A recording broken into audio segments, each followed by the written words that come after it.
Good afternoon, everyone. How are you all?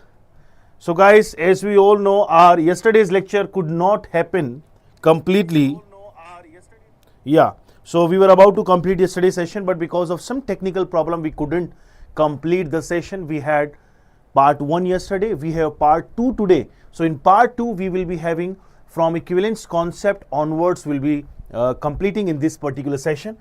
Until now, we already have finished introductory part of redox reaction. We also know what is oxidation number and oxidation states. We also know the types of redox reactions and balancing of redox reactions. We also covered there were two methods to balance a chemical reaction, and that is redox reaction. One of them was ion electron method or half reaction method. That is what we have completed till now. The second method is called as oxidation number method or valency factor method. That is what we're gonna to cover today itself. So guys, let's welcome everybody. Let's join soon, everyone. Hopefully you are live. Hopefully you can hear me today. And we have resolved all the issues earlier going on. So today I guess there will be no as such issue. So let us start. First of all, we have gram equivalent, the very first concept that we all must know in order to balance a redox reaction using N factor method or valency factor method or oxidation number method is gram equivalence or the equivalence concept that we have to know. So what is the meaning of equivalence concept? So guys, as I told you previously that let us suppose if you are going to like already you have taken your dinner and now you need some desserts to eat, and you have three options over here. One option says that you are having two gulab jamuns, two pieces of round shaped gulab jamuns with you. One option says one cup of an ice cream, and third option says that there's a plate with three pieces of kaju katli. The question is which one of them is having the like highest weightage or the highest taste or whatever it is. But all of them carries equal energy, equal calories, or let's suppose more or less they all are you can choose either of one of them as a dessert. What we can say that one plate of kaju katli is equivalent to one plate of gulab jamun is equivalent to one plate of ice cream. In the similar way, we have a concept called as equivalence concept. We call this thing as an equivalence concept. The name itself suggests something about equal to each other.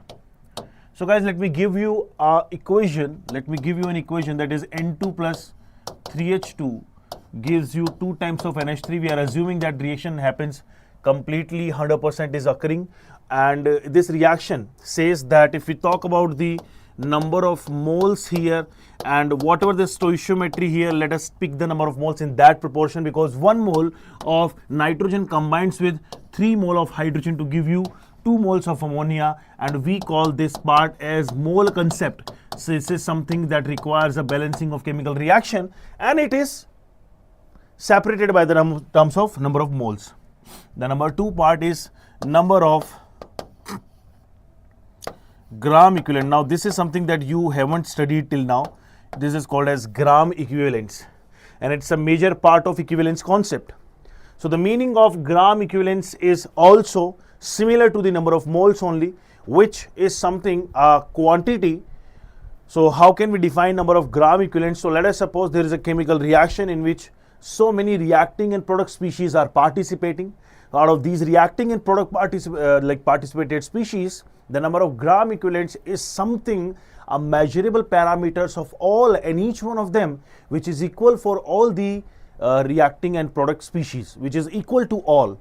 So we can say that 1 mole of nitrogen is equivalent to 3 mole of hydrogen is equivalent to 2 mole of ammonia. Why? Because 1 mole of nitrogen will combine with 3 moles of hydrogen, or until unless it combines with 3 moles of hydrogen, it will not produce 2 moles of ammonia. So everything is equivalent to each other. Right now over here we can say every one of them is equivalent to each other. So if we talk about the number of gram equivalents, so number of gram equivalents over here will be 6, 6 and 6. Now you must be worried that how come I'm writing them 6, 6, 6, but this is something which will come right after a few minutes.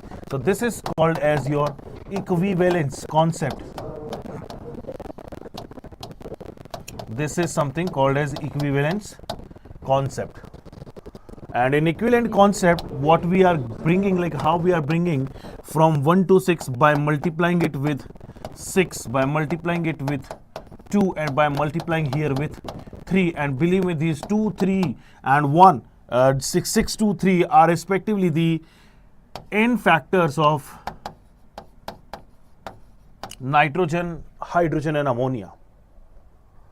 This is what something we have just studied, concept of equivalence, that moles might differ in number but equivalents do not. For a particular chemical reaction containing reactant and product, the total number of gram equivalents are equal for all the reacting and product species.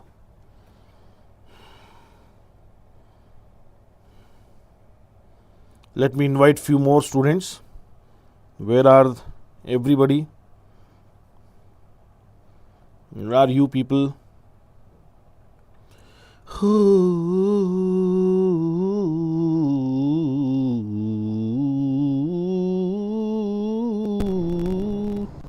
Yes. So now let us define what is the exact meaning of 1 gram equivalent of a substance.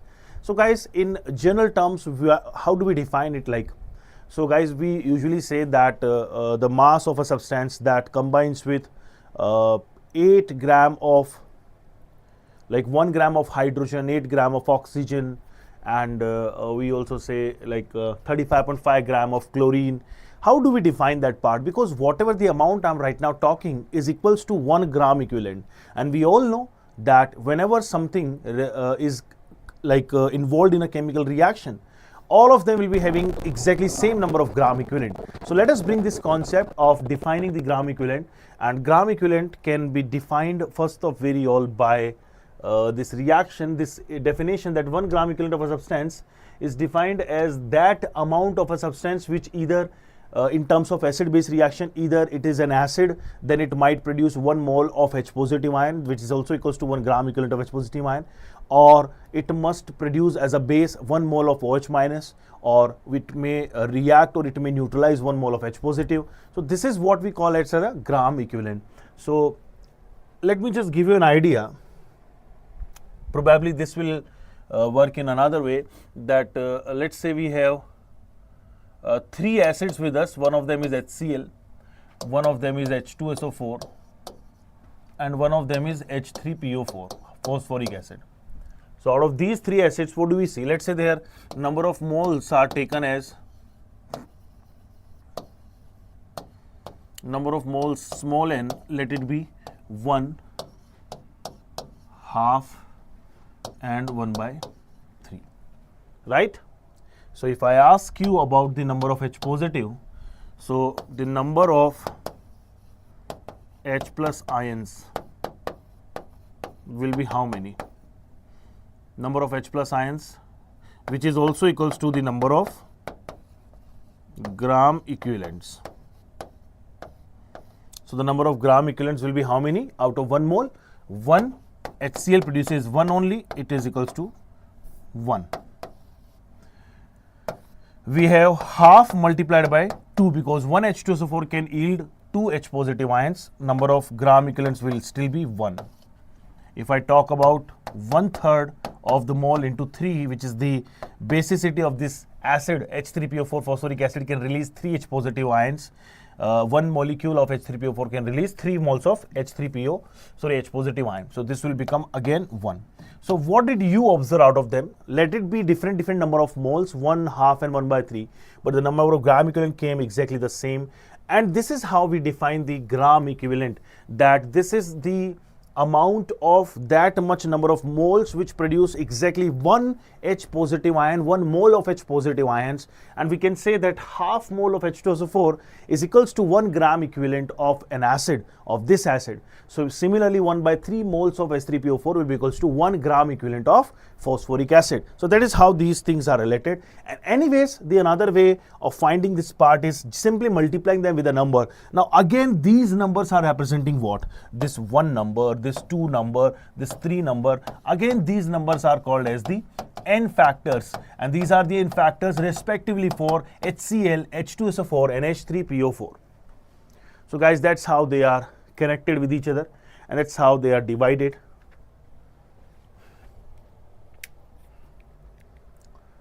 So what is the relationship that we have come across by these experimentation and these explanations?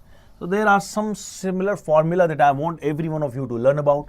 Number one formula says that number of moles N is equals to given mass upon molar mass, right?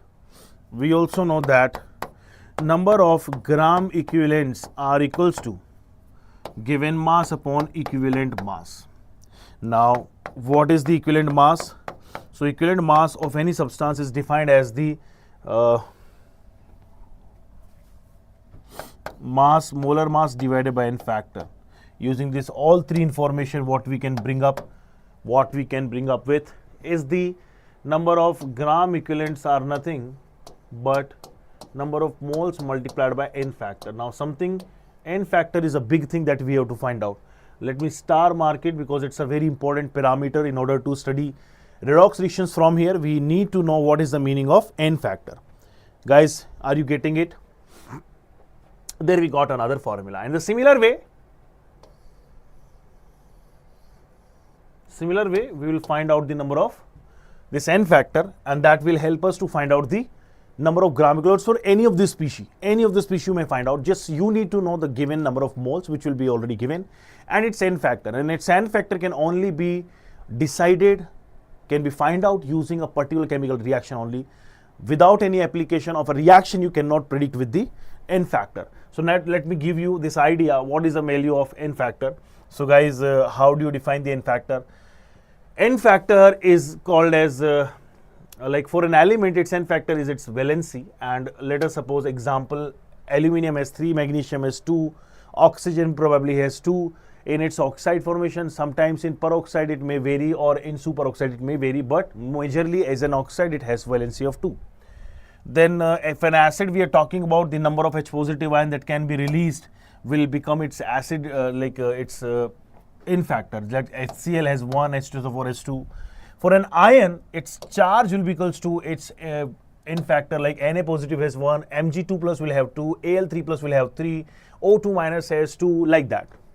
For a base, the number of OH minus it can release, or number of H positive ions it can consume. So this is what we call its n factor. Like NaOH has 1, calcium hydroxide has 2, ammonia has 1, ammonium hydroxide has 1, like that. Salts, total positive or negative charge will be considered as its n factor, or what we can say that,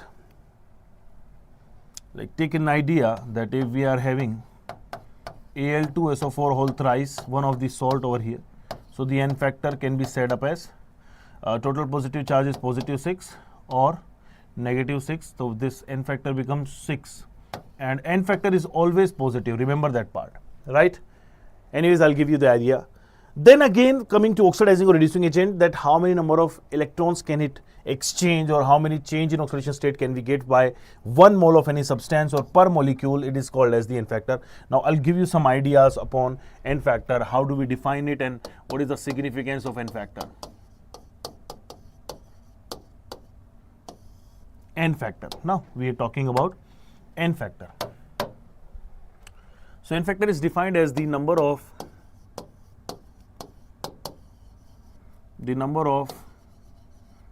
moles of electrons transferred.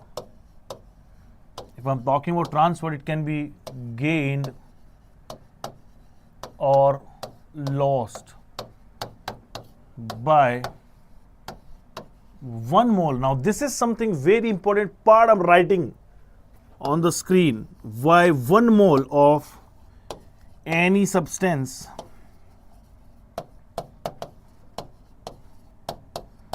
in a chemical reaction.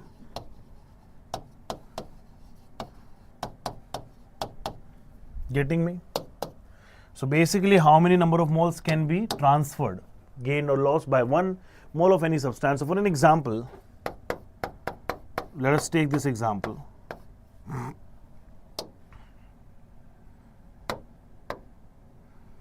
We have KMnO4, and KMnO4 under some conditions undergoing conversion to Mn2 plus, and somebody wants me to find out the in factor of KMnO4. So how do I find out? First of all, we got to find out its oxidation state, which is positive 7. We have found it so many times. Over here it is just a charge of the ion. Something is going from 7 to 2. How many electrons has it accepted? 5 electron. So we have to write it 5.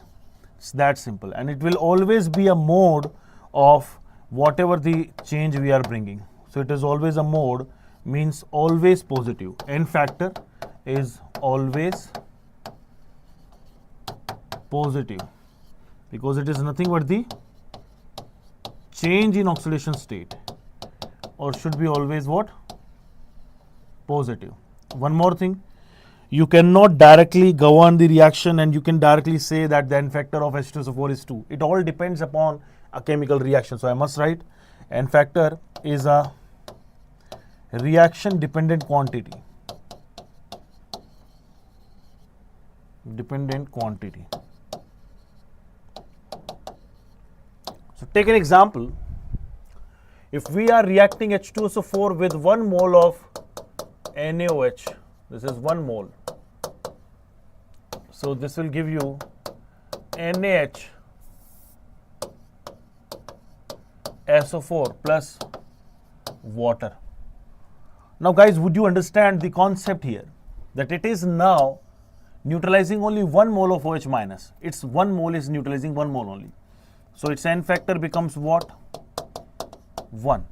What if I carry out the same reaction with 2 moles of NaOH? Let us suppose if we are using 2 moles of NaOH here, the reaction will yield a salt called as sodium sulfate Na2SO4 plus 2 equivalents of water will be formed. The amazing part over here is, since we have used over here 2 moles, so what we can conclude up that its N factor will become what? 2, because what do we see? It will be releasing 2 H positive ions, and since it is releasing 2 H positive ion and this is getting 2 OH minus ion, 2 water molecules are formed. But over here it was producing only 1 H plus ion. After releasing 1 H plus, it becomes HSO4 minus. On combining with Na, it gives you NaHSO4, and 1 equivalent of water was eliminated.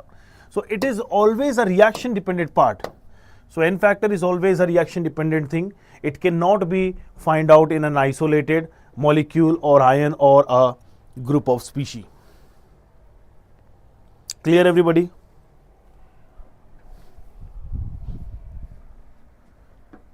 Yes.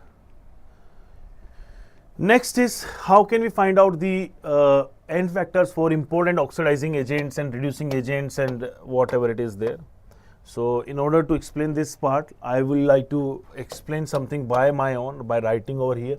So let us say we are talking about potassium permanganate, a very important or a very what I should say, it's a strong oxidizing agent that we generally use, especially in our organic chemistry. It's a strong oxidizing agent. So what does an oxidizing agent do? This has 3 things. The number 1 is in acidic medium. Number 1 is in acidic medium. If we are carrying out a reaction as an oxidizing agent, and if the medium is taken as acidic, that H positive ions are there, so it gets converted into Mn2 plus, or it can be written down as MnSO4 somewhere, right? So this is very important part I told you. So what you see that the change over here can be predicted out. The change will be here it is positive 2, here it was 7. The change N factor will become up as 5. Remember this part, this is very important. It has been asked several times in so many other ways. So let's say number 2, that if we are bringing this reaction in weakly alkaline or neutral medium, weakly alkaline or neutral medium, then this manganese gets converted into Mn4 plus. This Mn4 plus can be Mn4 plus, or it can undergo up to MnO2, like the same only, but Mn is present in +4. So there, the N factor you can find out will be 4 minus 7 is 3, minus of 3, and we have to take it as positive only, so it will come up as 3. Last, so last is third in strong basic medium. Guys, you all know in strong basic medium you will be having OH minus. I told you about the mediums in previous class, acidic medium balancing and balancing in basic medium as well, and how do we balance the hydrogen, number of hydrogen atoms there. This is some part which has been already covered by us. So the N factor over here will be coming up as, depending upon what species are we going into, this gives you Mn 6 plus, or this can be written down as Mn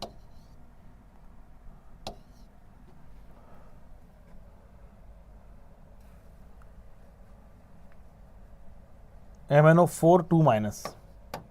This is called as manganate ion. Anyways, both of them are having positive 6 and the change will be of 1, positive 1. So this is how N factor of this important compound or this important species varies. So just take an idea everybody, and then we'll move forward to another important aspect.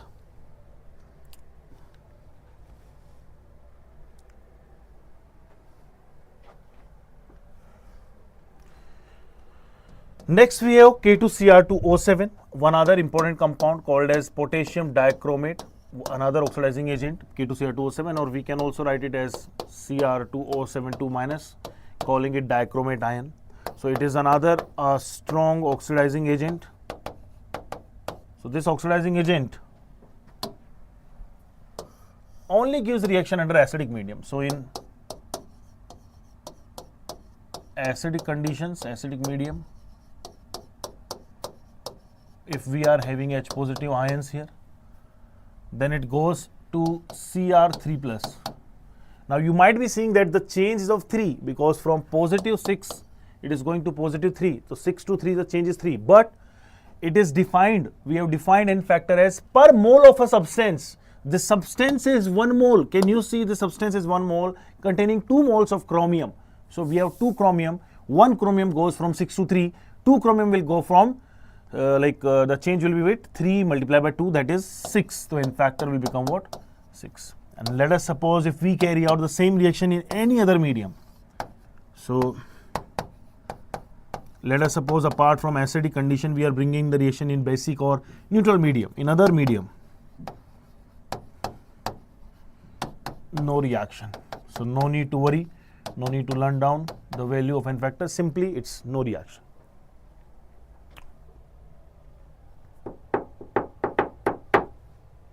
Clear everybody? Hopefully. Then we have hydrogen peroxide, another important reagent, H2O2.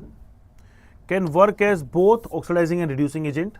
This is called as hydrogen peroxide. So guys, what I'm doing is I'll bring 2 important reactions here. The very first, it is working as an oxidizing agent. Something if work as an oxidizing agent, it undergoes reduction. The reduction, it will be going to H2O. How is it a reduction? Because sir, over here it is present in -1 and now it has become -2. Something is undergoing decrease in oxidation state, -1 to -2. This is where it is working as an oxidizing agent. Similarly, we can see it as a reducing agent. If it is working as a reducing agent, it will be converted down into simply oxygen, because oxidation will occur. If it undergoes oxidation, its -1 charge will be increased to 0. Now you can see, you can also find out the N factor. So N factor of H2O2 over here will be like see O2 as 1 oxygen is changing from 1 to 0, 1 change is there. 2 oxygen are there in 1 mole. So 1 mole of hydrogen peroxide undergoing 2 electrons, change of 2 electrons, shifting of 2 electrons. So we'll say N factor is 2, and the same applies over here. The N factor will become how much? -1 to 0, -1 to -2, the change is again 1. So this will be 2. So this is what we are calculating the n factors for hydrogen peroxide in different cases.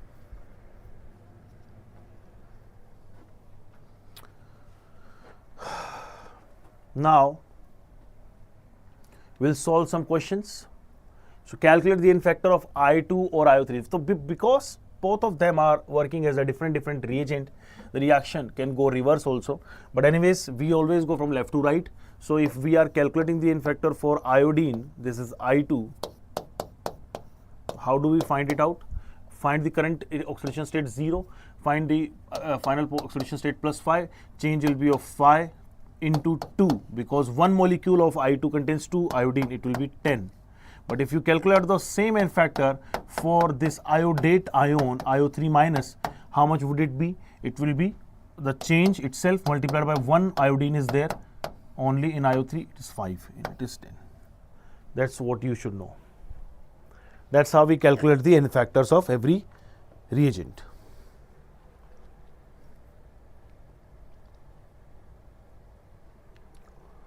Next is N2H4. We call this compound as hydrazine. Hydrazine has an oxidation state of C, 2x minus 4, no, 2x plus 4 times of positive 1 is equals to 0, x comes up as minus 2. So this is minus 2. And this oxidation state is 1 plus x minus 4 is equals to 0, x comes up as positive 3. This is positive 3. So the change is of minus 2 to 4. So if you have to calculate the n factor of all species, let's say if the n factor of N2H4 has been asked, how many nitrogen are there? 2. Whatever the change is there, that will be multiplied by 2. Minus 2 to 3 is the change of 5 into 2, that will be equals to 10. And if you calculate the n factor of HNO3, sorry, HNO2, nitrous acid, how many number of nitrogen molecules there? 1. 1 multiplied by change, 5 into 1. Simply it will come up as 5. So that's how we do. That's how we do this calculation of n factor for each and every species given over here.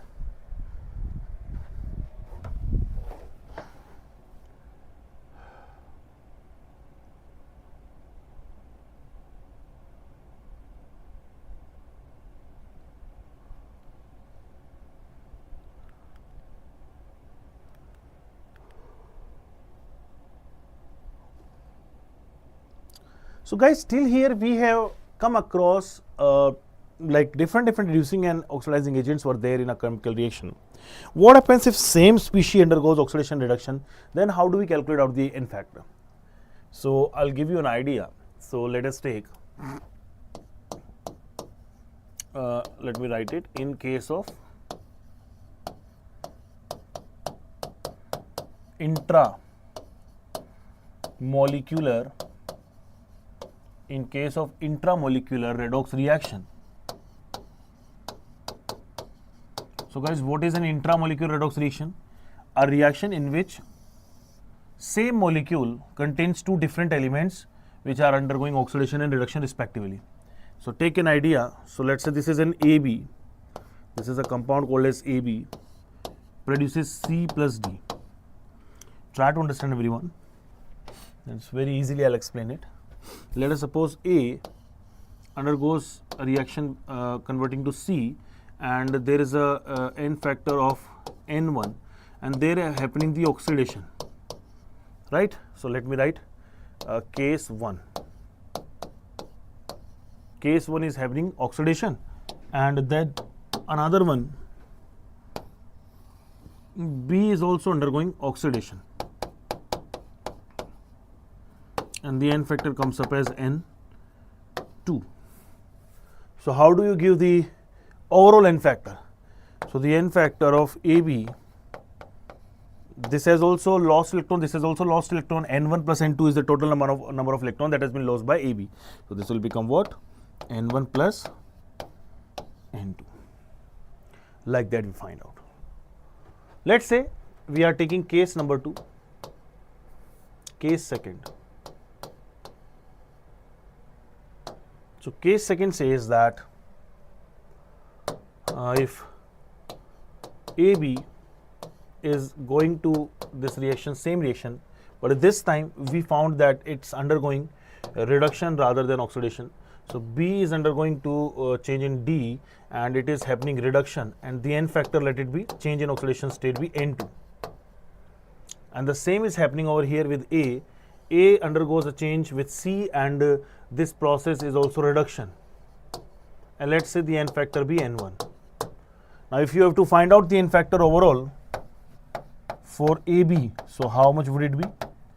It will also be simply N1 plus N2. So in case wherever in intramolecular reaction, one of the species, one of the substance that undergoes only oxidation 2 times or 3 times, all of the N factors will be added up. In case 1 and case 2, I have explained this part. Then case 3 and most important part. Case 3 says that if one element undergo oxidation and another undergo reduction in an intramolecular, it's within a same molecule this is happening, in an intramolecular redox reaction, then what do we do? This is all happening in one molecule only. One of the element is undergoing oxidation and the another one is undergoing reduction. Then what we do? So it's very simple, that there could be 2 parts. Part 1 is AB going to C plus D. A goes to C. Let's say this part is oxidation, and the N factor be N1. B undergoes reduction, and the N factor be N2. And if part 1 says that if N1 is not equals to N2, if N1 is not equals to N2, then the overall N factor of AB will be taken down as mod of N1 minus N2. But again, it is always taken as positive.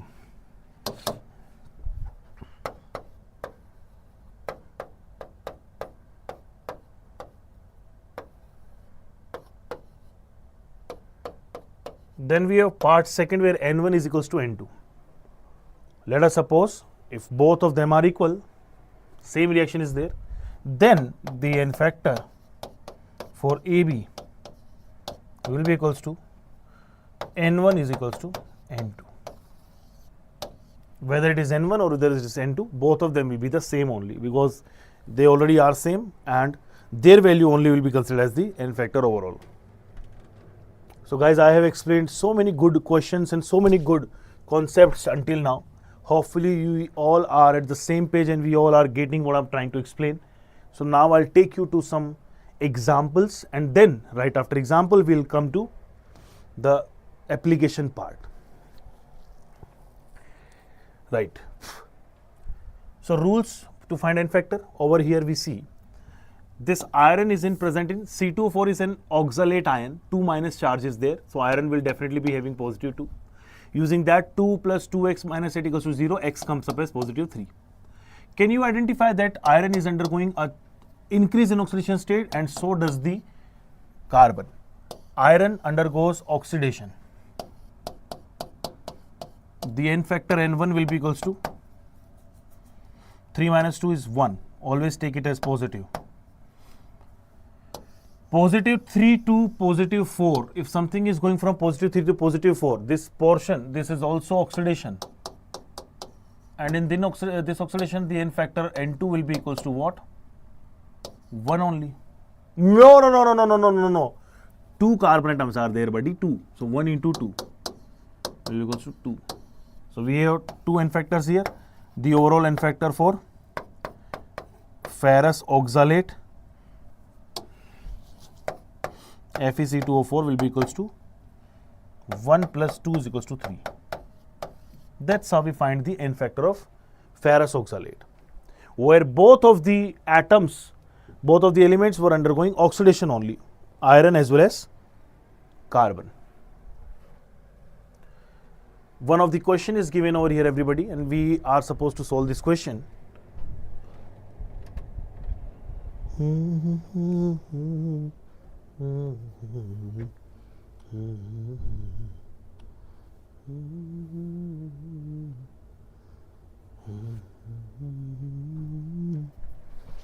As2S3 arsenic sulfide.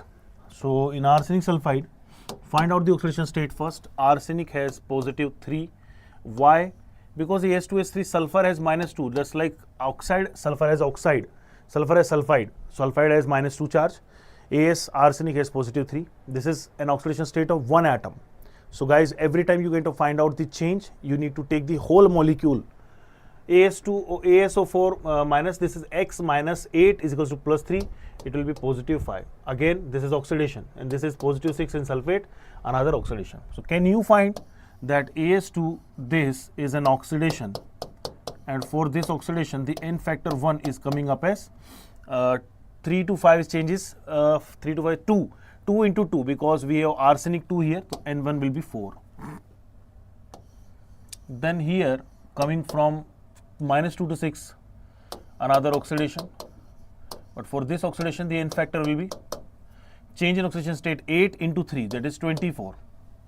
So guys, n factor overall, since both of them are undergoing oxidation only, for As2S3 will be equals to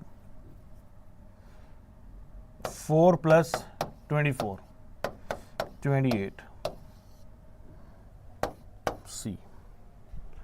You people might be wondering that, sir, in a redox reaction, always oxidation and reduction occur simultaneously. How come only oxidation is taking place? But guys, this is not a complete reaction. It's a part of some reaction. This is a half reaction. And because this is a half reaction, only oxidation is occurring in one part of the reaction. That's what I'm explaining.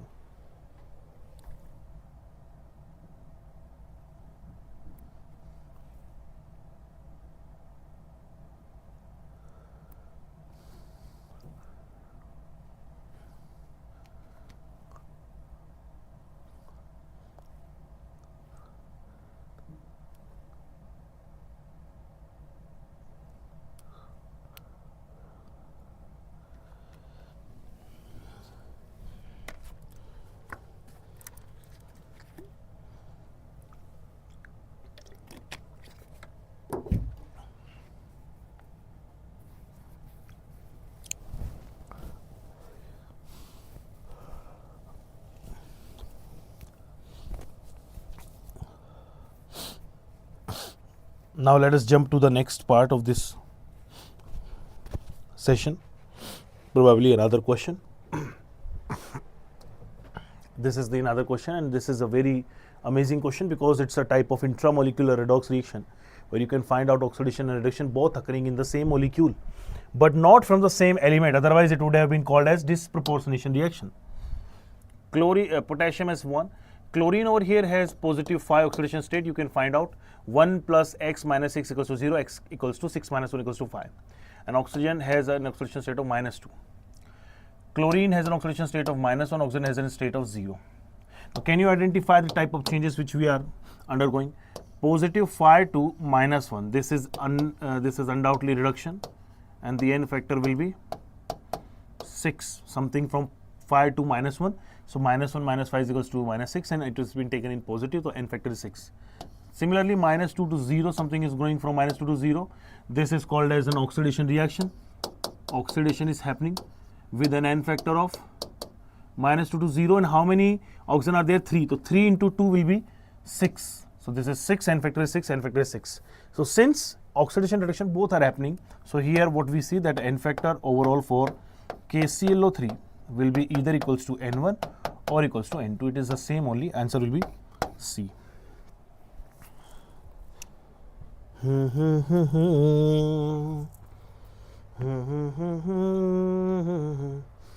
Then we have disproportionation reaction, everybody.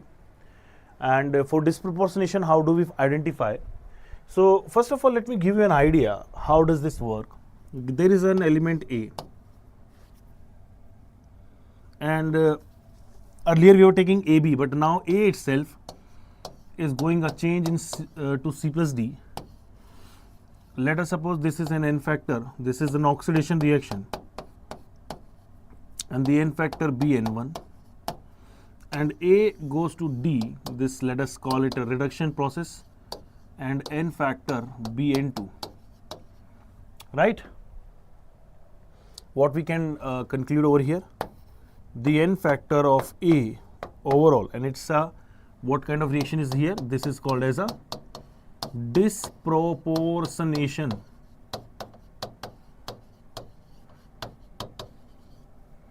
DP reaction.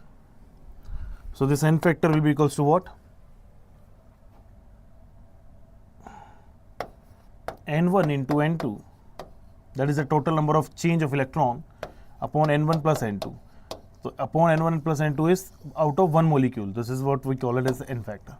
So learn it. It's a very important part of this chapter, the N factor of disproportionation reaction. And also learn one more part, that not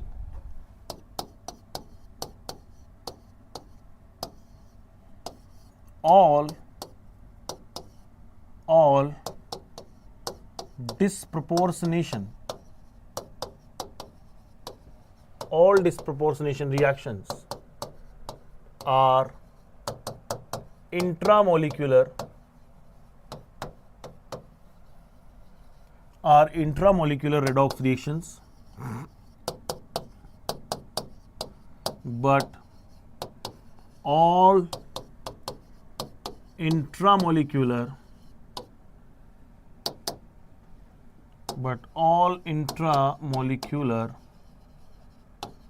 redox reactions are not disproportionation.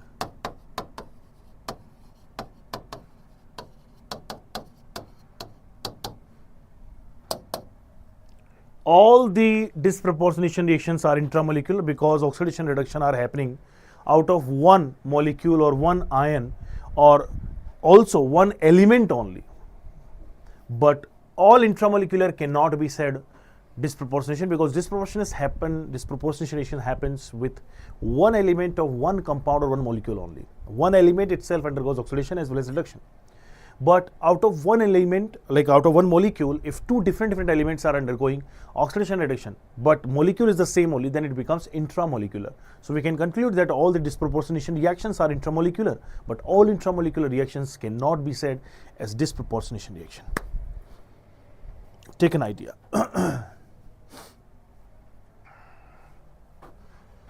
So N factor of disproportionation I told you.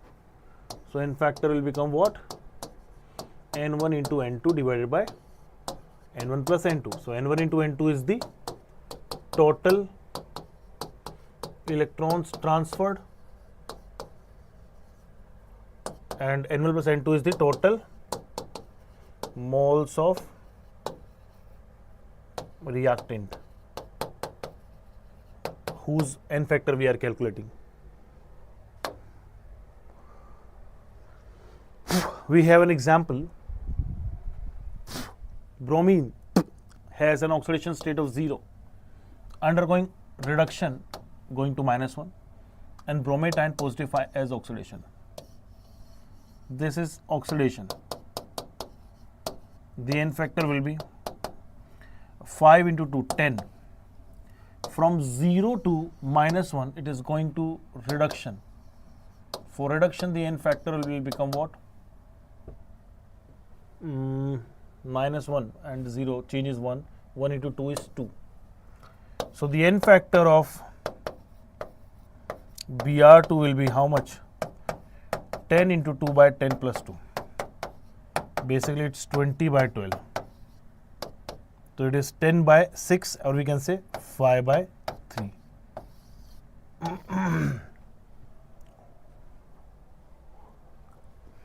It is 5 by 3.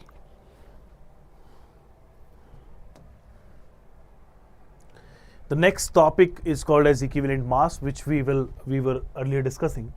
So what is the equivalent mass? Mass of one equivalent, right? Mass of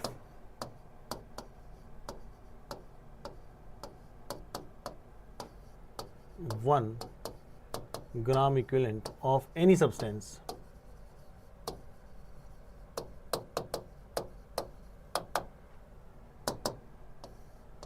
mass of 1 gram equivalent of any substance.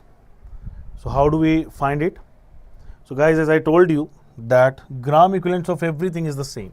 So let us suppose we are bringing this reaction that carbon plus oxygen gives us CO2. Believe me, you will be understanding all concept using this example, and we know that this has been taken as 8 gram because it's 8 gram is equals to 1 gram equivalent. It's 8 gram of oxygen is equals to 1 gram equivalent. Why? Because it has been written in the definition itself that 1 gram of hydrogen or 8 gram of oxygen or 35.5 gram chlorine or 108 gram of silver, etc. is defined as the equivalent mass of a substance. So substance is carbon here. How much mass of carbon will be reacting with oxygen? So see, number of moles of carbon is equals to number of moles of oxygen. So it is 8 gram divided by its molar mass is how much? We all know molar mass of oxygen upon given mass of oxygen upon molar mass of oxygen, given mass of carbon upon molar mass of carbon. How much is the given mass? That we have to find out, divided by molar mass of carbon is how much? 12 gram per mole. Given mass is 8 gram and 32 is the mass there, 1 by 4. So it will become, this will be 12 by 4, that is 3 gram. So guys, in this reaction, this mass of carbon is the equivalent mass of carbon because this is combining with 1 gram equivalent, and we can also say that 3 gram of carbon is equals to 1 gram equivalent. Also, if 8 plus 3 is combined, it will become what? 11 gram. So 11 gram CO2 is the equivalent mass of CO2. And it is also necessary or mandatory that out of one reaction, until or unless we are given up with the chemical reaction, we cannot conclude. If we do not have the chemical reaction, we cannot conclude what will be the like mass of something. So we must know what is the chemical reaction first of all, and then we have to apply our concept. All well, all sorted till here?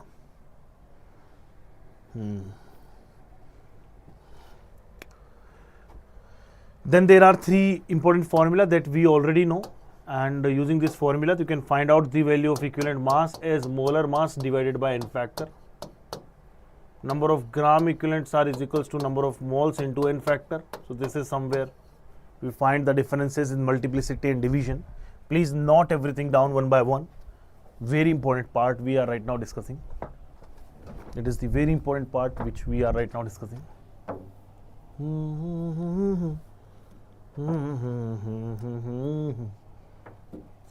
तारों में चमके जिसके मैं ही तो हूँ ना.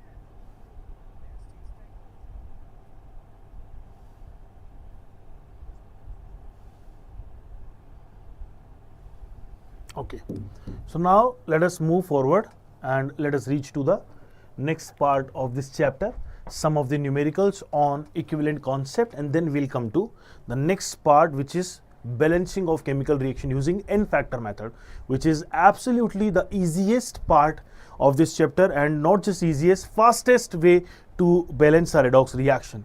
First reaction is carbonate ion is combining with 2H positive giving H2CO3 and equivalent weight of this. So guys, since this is combining with 2H positive, and we also can say right up after this formation it can lose 2H positive, and this has an N factor of 2.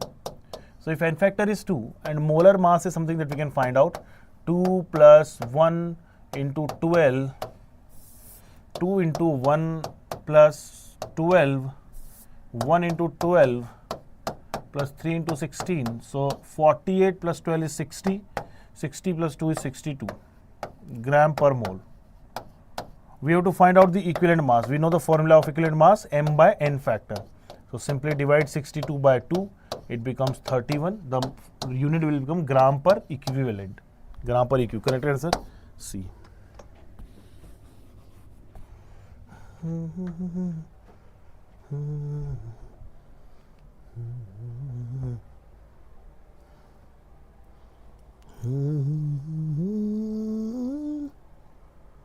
Then the next question is here.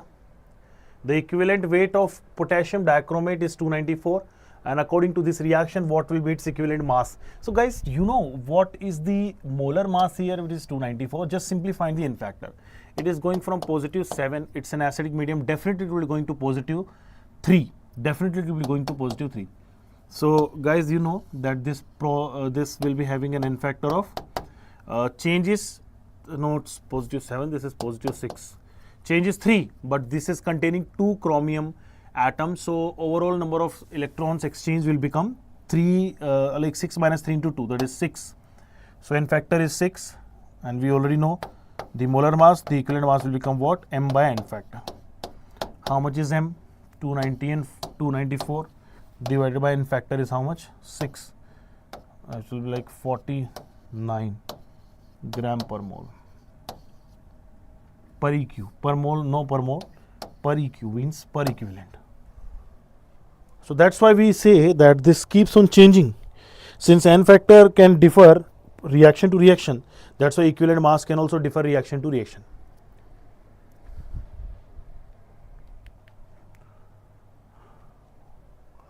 Now, as I was discussing that right after the discussion of N factor, we'll come to an application part, which is balancing of redox reaction. How do we balance the redox reactions using N factor?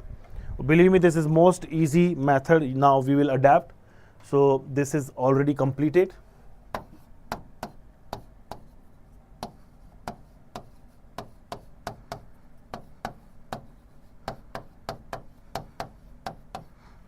And this is some part that will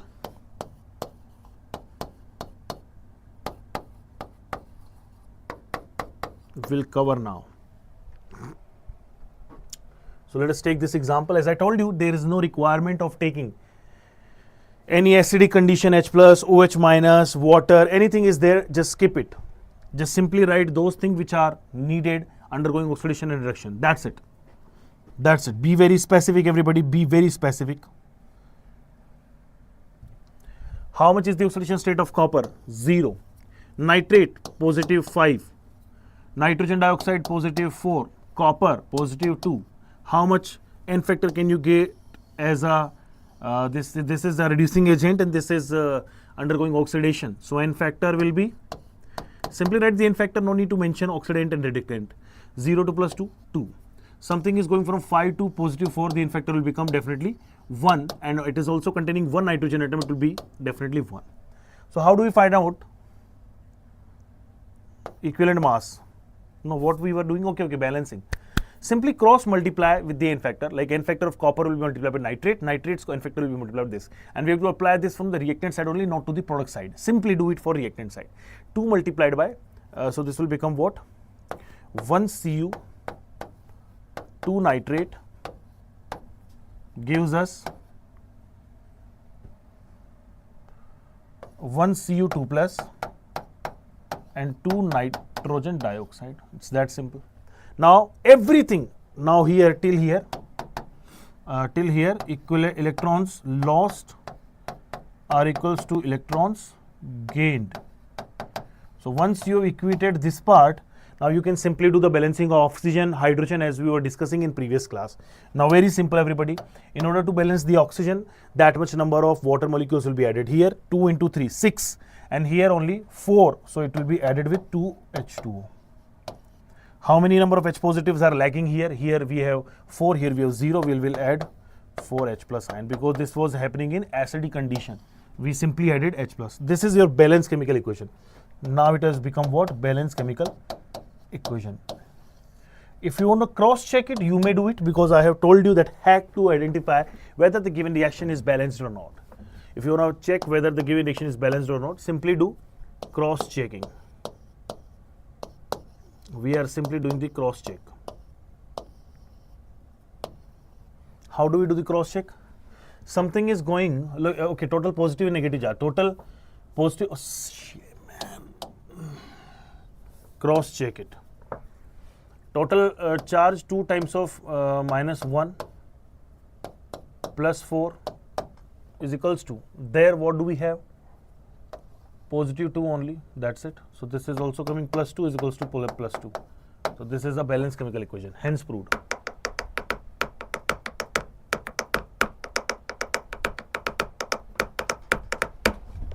And in any medium you can balance the reaction, in any of the medium. तारों में चमके जिसके वो आंखें मैं ही तो हूँ ना. We have another reaction, and this is also a reaction happening in acidic condition. And what do I see that it's not a disproportionation reaction, it's simply a redox reaction, simple redox reaction. It's zero oxidation state. HNO3 has positive phi, nitric acid. It has positive phi for 1 plus x minus 6, yeah, it is positive phi. And nitrogen dioxide has positive 2 because oxygen has -2. So you can identify phosphorus undergoing oxidation. The N factor will be phi. And nitrogen dioxide, nitric acid undergoing oxidation, the N factor will become what? Phi minus 2 is 3. 1 atom was there. Cross multiply them, it will become what? 3 times of phosphorus, 5 times of nitric acid, 3 times of HPO3 and 5 times of nitric oxide. And no need to write water, H plus, OH minus until or unless we have done until this step where we are equating the number of electrons gained equals to lost. Now you can do whatever the changes you want to do.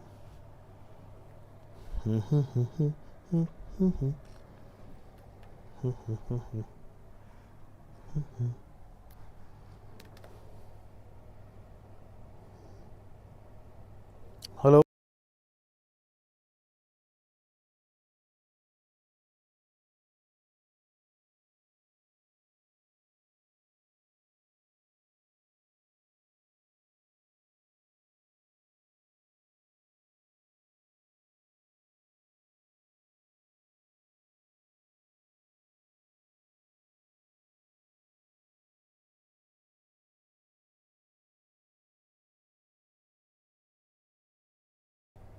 So guys, we have this reaction till where electron gain and electron loss are equal. Now do one thing, simply add number of water molecules in order to balance the oxygen. Here we have 5 into 3, 15. Here we have 3 into 3, 9. 9 plus 5, 14. So we have 2 extra.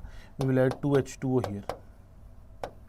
How many hydrogen can you see here? 5 plus 4, 9. And how many hydrogens are here? 3. Just 3. So we will add 6H plus here. This is balanced chemical equation. Total charge you can add and can find out how much total charge. Left hand side 0, right hand side 0.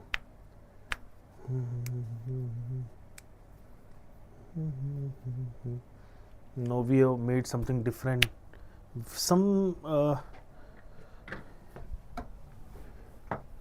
We have done some mistake here or what?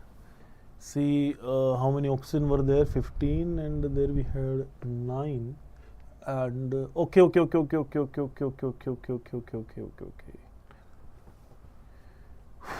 15 and then it had 14. So 15 and 14, 1 H2 will be added here.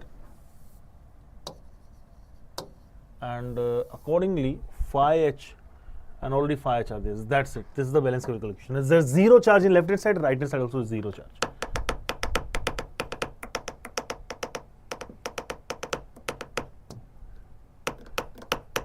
Try one question of balancing. We have copper oxide reacting with ammonia, so it's a basic medium, everybody. It's a basic medium. And just try, let us try this question. I told you already, in order to solve these questions, just simply take the species which are undergoing oxidation and reduction only. Copper oxide, ammonia, copper, nitrogen. No need to take water. What do we see? We see that copper is present in positive to oxidation state and going to 0. Nitrogen from -3 going to 0. So copper oxide to copper has an N factor of change is 2, and -3 to 0 has an N factor of, and -3 to 0 will become 3. Just simply cross multiply them and get what we need. Simply after cross multiplication we'll get 3 times of copper oxide, 2 times of ammonia. Then only we need to balance the right hand side. Do not change these part, this 3 and 2, in order to balance the number of atoms or heteroatom, nitrogen, copper, like that, because it may cause you change in electrons also. So do not undergo this mistake.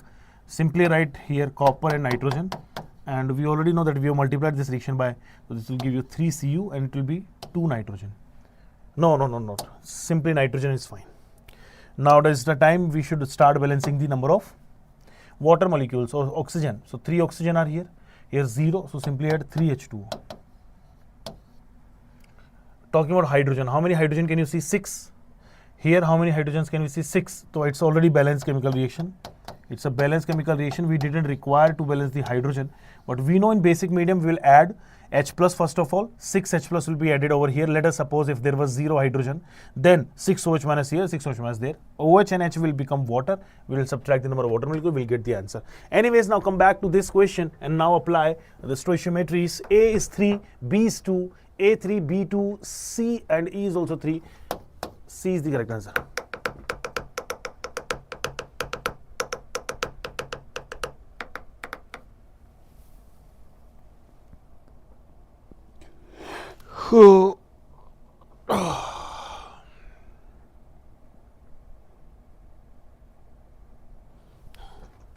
So we have completed the balancing, and rest of the application will be taken in our next class only. And then we have another topic called as how do we balance the disproportionation reactions? How can we balance disproportionation reactions? So let us see.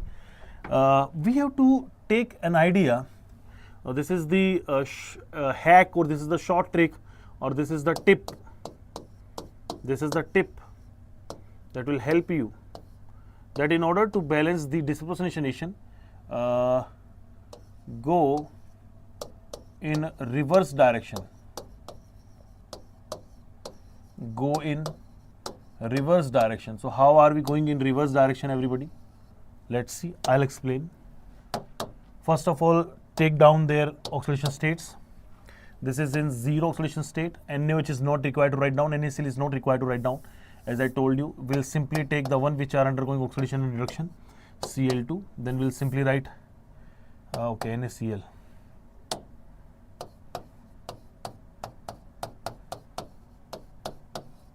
Like that. Okay. There are multiple ways to solve it, and I am giving you the shortest or smallest trick to handle this reaction. You can also do one thing, that simply take the ions rather than taking the whole molecule. Simply take Cl minus and ClO3 minus. Simply. Okay. We'll add Na positive at end of the balancing. Okay. This is in 0 oxidation state. This is in -1, and this is in positive 3 oxidation state. 5 chlorate ion. Okay, x minus 6 equals to minus, and x comes to positive 5. So guys, n factor, can you find out n factor? This is an n factor. How much is the n factor coming? 0 to -1. Sorry, no. I told you to go go in reverse direction. So in reverse direction, how much n factor can you see? n factor is -1 to 0 is 1, and here the n factor will be coming up as 5 to 0 is 5, and just cross multiply that part, and we will be balancing Cl2 at the end depending upon how many do we need. So it will make it simply Cl2. We'll convert them, we'll cross multiply them, it will become 5 Cl minus, and it will become 1 ClO3 minus after cross multiplication. And then we see the count of 6, so we'll apply 3 Cl2 here. Now this is a balanced one with electrons gained equals to electron lost. Now simply balance the oxygen. How many can you see? 3. So we'll apply 3 H2O. How many hydrogen are there? In left hand side 6, right hand side 0. So we'll put 6 H positive. Then we again will put 6 OH minus and 6 OH minus. So you know what the final equation will be coming up as. So this final equation will be 3Cl2 plus how many OH minus can you see? 6. 6 OH minus gives you this 3H2O, and this 6H2 will be directed out. 3H2 are remaining. 5 Cl minus plus 1 ClO3 minus plus 3H2O. This is the balanced chemical equation. Now this question might come in your mind that now sir, once we have got the final equation, how do we introduce the sodium again, and how can we make this reaction? So now is the beautiful time to bring wherever the ion is there, just put Na with that. So 3Cl2 plus 6 NaOH gives us 5 NaCl, 1 NaClO3 and 3H2O. Believe me, this is your final balanced chemical equation. How easy is this? And I want everybody of you to be as much as confident as I am. And this is only possible if you solve the questions by your own.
Okay, so now let's move forward and then come to one another question that I would like to give you people as a homework, because I know I can solve it, but I want you people to analyze a question and then do it. We also have one question appeared in JEE Main 2024. Although we will do all of our these questions once this chapter theoretically will be completed, but here I'll give you an idea how to solve these questions. So we have a Cl2. Similar question is here, and this is in presence of basic medium, and it is undergoing to ClO minus and just Cl minus. So it's very simple, everybody. The question is pretty simple. First of all, find out the oxidation state 0, then this will be having positive 1, x minus 1 is equal to 0 plus 1, yes, and this is having minus 1. So this is also has an n factor. We are going in reverse direction. The n factor will be, because this reaction is what? A disproportionation reaction. Disproportionation reaction. And Okay, disproportionation, simply write dp reaction. We also have n factor of 1, and from there also in reverse direction we also have n factor of 1. Just simply cross multiply them, then we'll be getting Cl2, and then it is ClO minus Cl minus. So how many oxygen is there? 1. Simply add 1 H2O. And how many H plus are there? 2. Simply add 2 H plus here. This reaction is happening in basic medium. You got to add 2 OH minus ion here. You have to add 2 OH minus here. The reaction overall becomes what? It's Cl2 plus 2 OH minus ions gives us ClO plus Cl minus plus, see, this is 2H2, this is 1H2, it's one simple H2O. Now you can find out the correct answer. In your final equation, how many chlorine is there? 1. How many hydroxides are there? 2. How many ClO is there? 1. And how many, so it's simple, I think B is the correct answer. B is the correct answer. See, that's how we do it. So guys, those whoever are watching this video, please go to our description part of this video and reach out to these links. One of them is All India mock test, which is absolutely free to all of you. The next test is going to be conducted on Sunday itself, which is 12th of February. Another test will be followed by, and you'll be getting the entire schedule, and you will be having a rank predictor also in the same link, in the same description. So guys, what is the significance of this rank predictor? You can predict your rank right after giving this exam, All India mock test series, where it will be leading you to give the idea where do you stand right now in the preparation of JEE Main 2025. As your first attempt is quite nearby, you can take these examinations where so many good quality questions are there, as well as you can get the idea of this portal. How do you give the examination? It's exactly the same simulation that you're gonna to feel or gonna face in your main exam. Also, we have the rank predictor that will give you an idea that where do you stand across the country right now. Your all India rank will be published there. Now, what is this electrochemistry? How come from redox we directly came to electrochemistry? This is the application of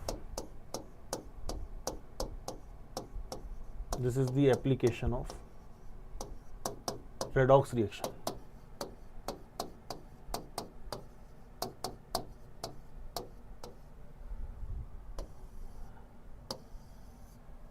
Application of redox reactions. Okay. So guys, under this segment we have to understand a bit of about galvanic cell. So first of all, what is electrochemistry? Let me give you an idea. Electrochemistry is actually a branch of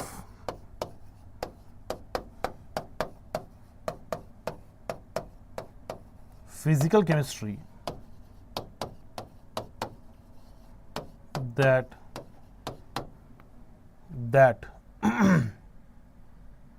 deals with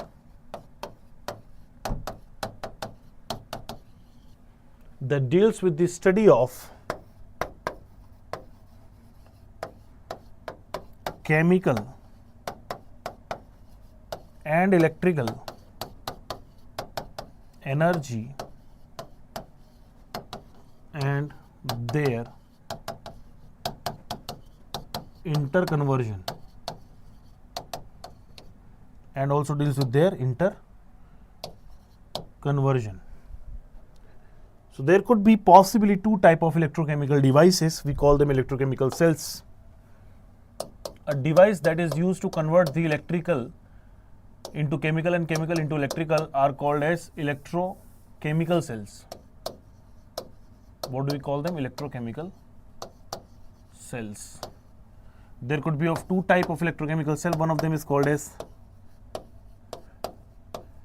galvanic cell, and the another one is called as electrolytic cell. What is a galvanic cell?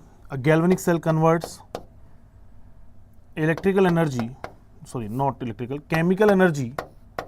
of a redox reaction into electrical energy.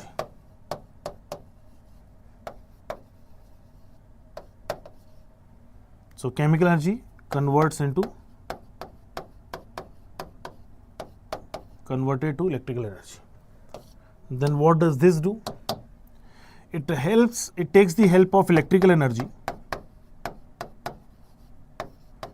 to carry out a non-spontaneous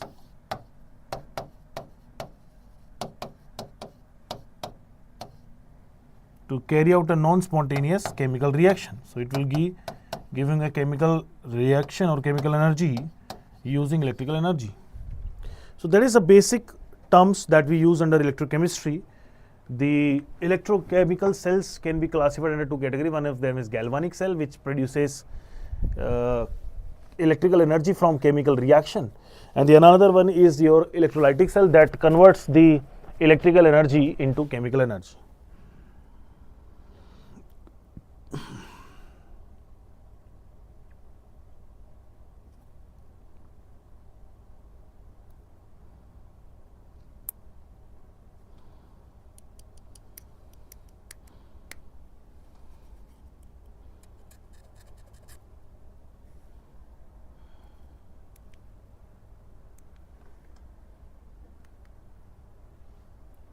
This is a diagram of a galvanic cell and its construction.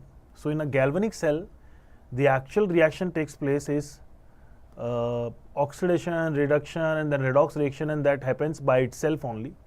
And so guys, let me first give you an idea and what we call it, this reaction. And the cell that you are seeing is a galvanic cell. So it's also called as a voltaic cell. What voltaic? It's called as Daniell cell. Daniell cell, or an example of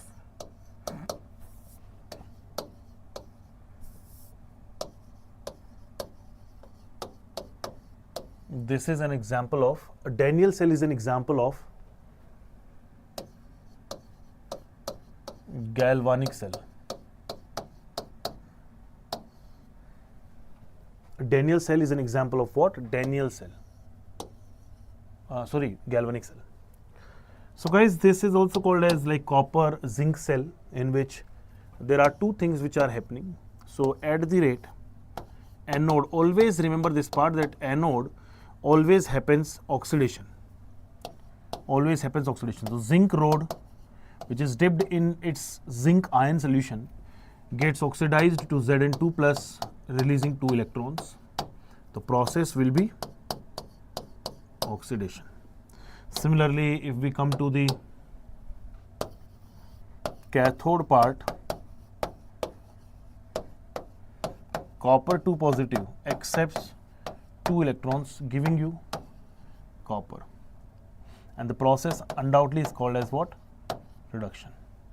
So guys, if we go for adding these two, there you will be getting a overall cell reaction, which is nothing but a redox reaction. So what is happening here? Sir, zinc displaces copper 2 plus, itself gets oxidized, reduces to copper. This is the complete reaction. And in this complete reaction, what do you observe? The flow of electrons from anode side to cathode side. Take an example. Where did you find the electrons? So guys, electrons are going from zinc side. These are electrons.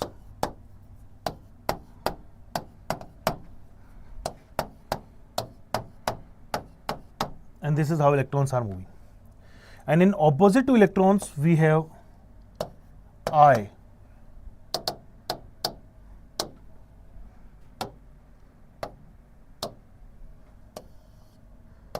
This is your electric current I, right? In opposite direction of the electron. But this reaction doesn't work for a long time. Why? Let me explain. This reaction doesn't work for a long time.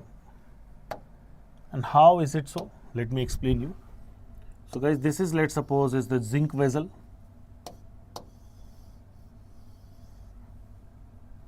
And this is, let it be the copper vessel.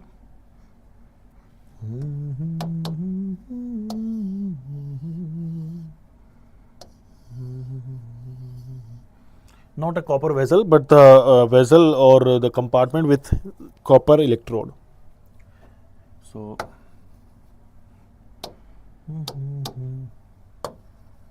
so what reaction was happening here? Zinc was getting converted to Zn2 plus 2 electrons, and we also know that electrons wanted to go from there to there, like electrons want to go like this, but there we have got an accumulation of so many small sized zinc 2 plus ion. There we have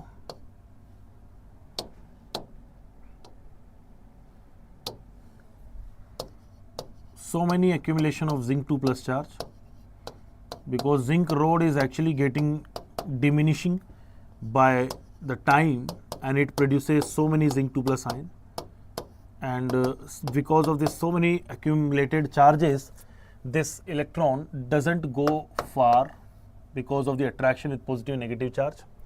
The same is applied over here also. So let us suppose we have electrons were trying to come over here. Electrons are trying to come over here, but why can't they come? Because there we have sulfate ion. Since copper 2 plus is acquiring 2 electron, it will be getting converted into copper,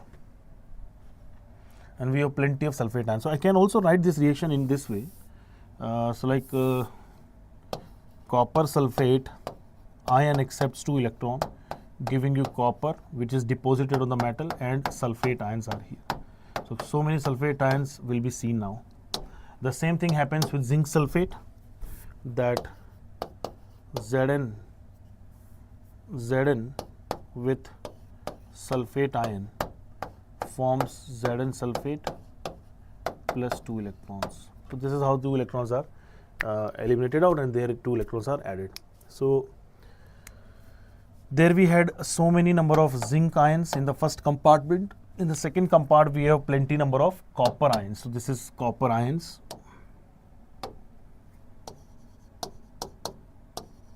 Not copper ion, sulfate ion.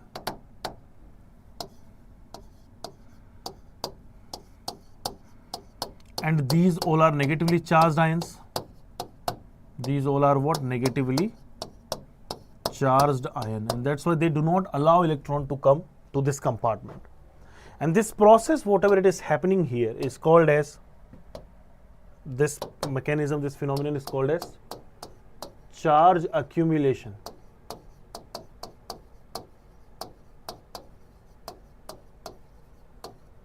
This is called as charge accumulation. Now because of this charge accumulation, what will happen? The electron flow is stopped. What happens? Electron flow is stopped. Need to neutralize both compartments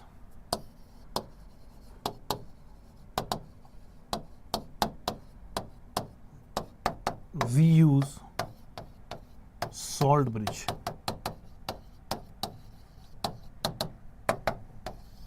What do we use? We use salt bridge in order to neutralize the complete setup over here. So what does a salt bridge do? This is the salt bridge. The one which you are showing is called as the salt bridge. And this salt bridge applies and provides you an equal amount of cation and anion in both sides, that keeps on neutralizing the charge accumulated over there because of the providing oppositely charged ions there.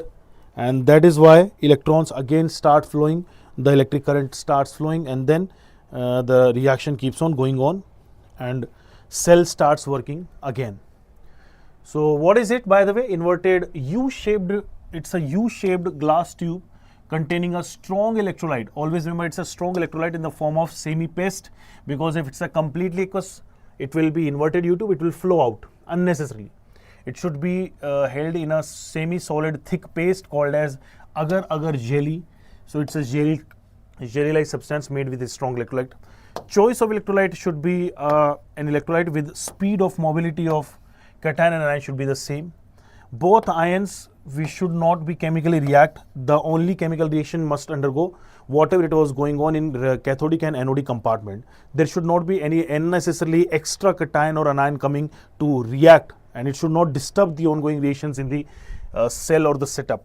And also we have to use a strong electrolyte, not a weak electrolyte. Strong electrolyte will give you immediate number of ions, and the examples are KCl, KCN, KNO3, NH4NO3, NaNO3, etc.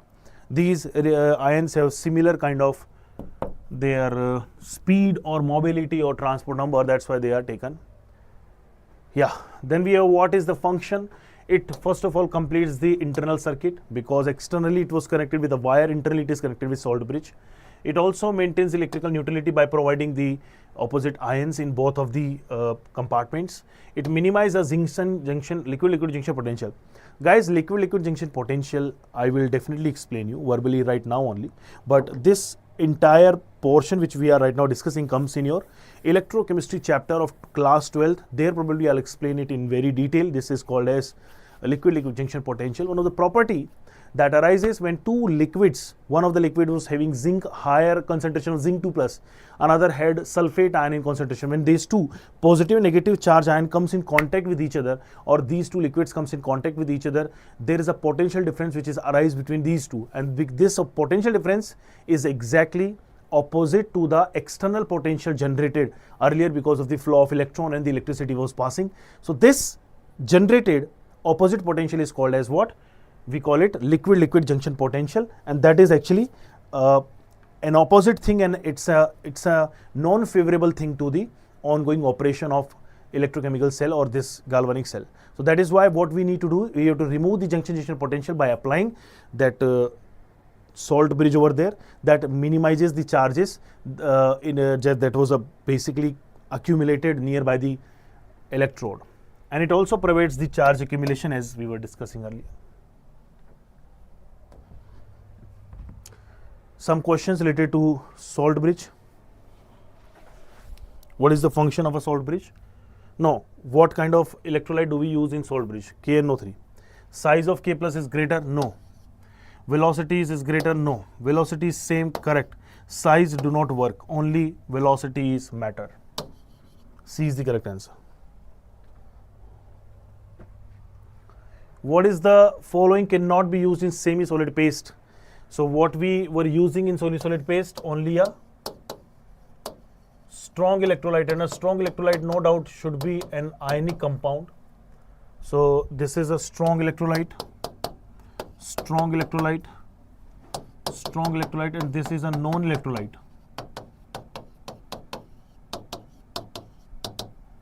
Because this is a covalent compound. And we required an ionic compound. D is the correct answer, but not suitable for the electrochemical operation.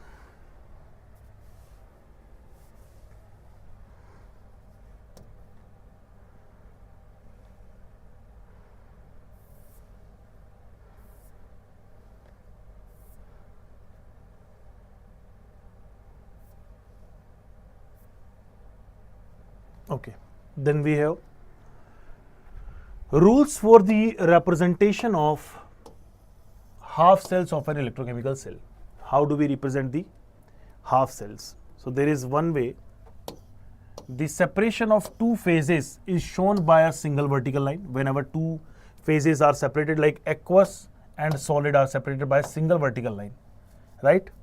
Then the features of the substances, like their pressure of the gas, concentration of ion, must be indicated in brackets just like this. So zinc solid doesn't require any concentration, Zn2 plus requires its concentration 1 molar, copper 2 plus requires it's this like this, concentration is mentioned. Similarly for gases, if gases are involved in electrodes, then we have to mention its partial pressures. If we are joining a salt bridge, then a salt bridge is represented by a double vertical line. So the best example could be this, zinc and copper. So left hand side, always take this thing in your mind. The left side is made for anode, where what happens? Oxidation. There occurs with a salt bridge. Then comes the right hand side. What happens in right hand side? We have a cathode. And what happens on cathode? Reduction. Like this. So if an inert electrode is used for anode, it's mentioned on left. Okay, that we know already. Anyways, we'll go directly to the next part. But there is one more thing I want to add over here, everybody. And I will write a note on that.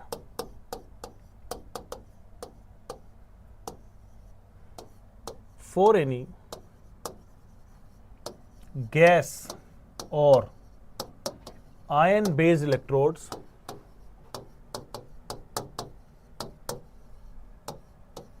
an inert solid electrode, inert solid electrode could be graphite or platinum,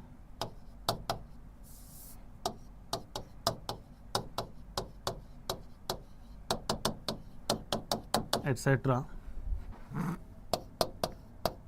is added to provide support. Now, what is the meaning of this? That I will explain using one example given over here.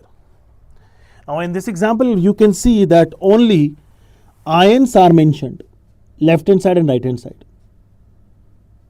So you cannot simply walk away from the ions and can directly write it. You have to provide it a support of a inert electrode. How? That I'll explain. How we'll understand.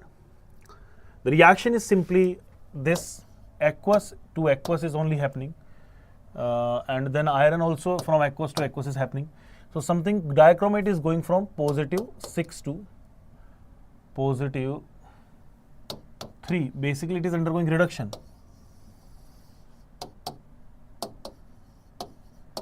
But this iron 2 plus is going to 3 plus. This is happening oxidation.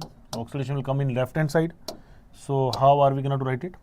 Left hand side is saying that, sir, Fe2 plus. Now we are not supposed to put a single vertical line because phases are not changed. This is also aqueous and this is also aqueous. So this will be going into Fe3 plus. Then there is a salt bridge, and before salt bridge, behind salt bridge, yeah, right, apart from salt bridge, we have reduction. Reduction is taking to dichromate ion K2Cr2O7 2 minus aqueous comma Cr3 plus. Why am I using comma rather than single vertical line? Because phase is same. If solid and aqueous would have been there, I would have put that dash line or that vertical line, single vertical line. But now it's not required. There's one more point I want to add over here, that in this kind of electrode, let it be, you can directly put a platinum as to support. Solid platinum, we are providing it to support the ionic part, and here in order to support the ionic part, we'll provide single dash PT solid. So it comes right extremely left or extremely right. In like that way we have to put it. So guys, more clarity on this topic will be given in 12th standard. There will understand a huge chapter, a long chapter, complete chapter named as electrochemistry. Here only we'll take an idea and then we'll move forward. That's simple.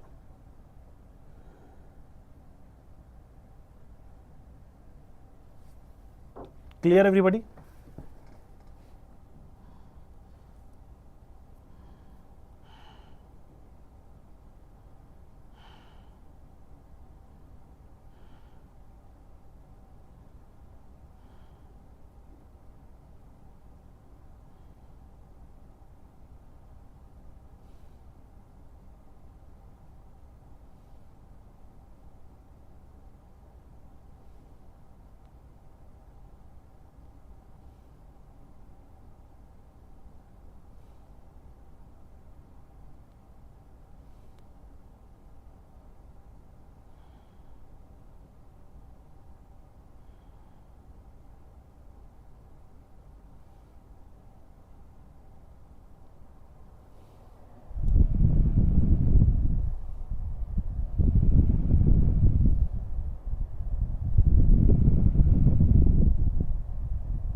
So guys, now let us move forward to the next part of this chapter.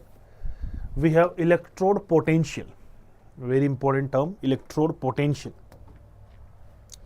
So electrode potential is a property of any electrode to either lose electron or to gain electron respectively whenever two half cells are connected in a circuit and it's a complete galvanic cell.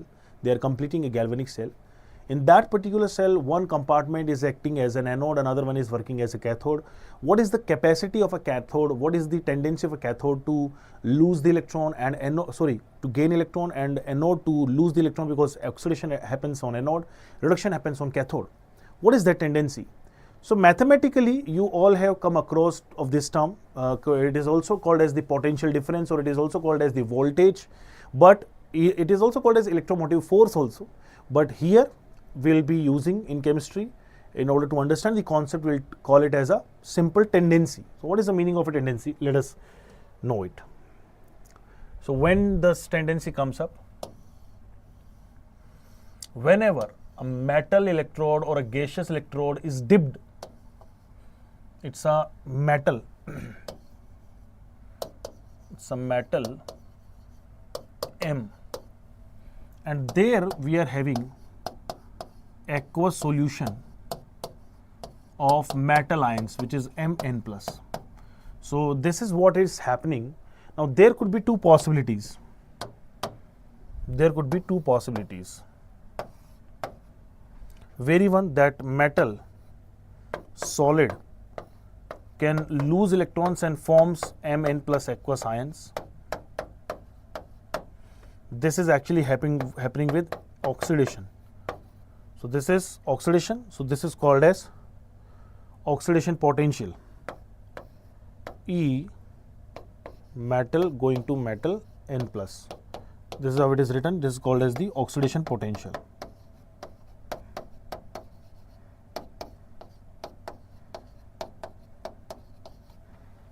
Now coming to the reduction part, same N plus present in the aqueous solution will acquire N number of electrons and will be converted into M solid.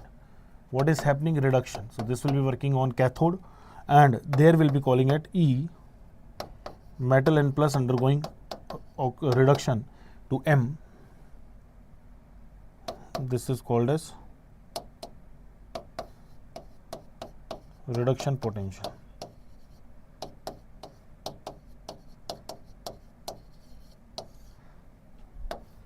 Like that.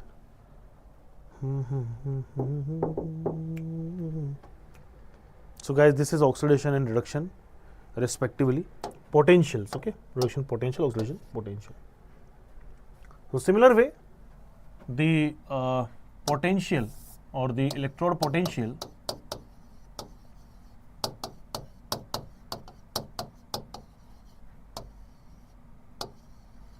can be categorized into two ways. One of them is called as reduction potential. Another one is called as oxidation potential. So what is reduction potential, by the way? Reduction potential is the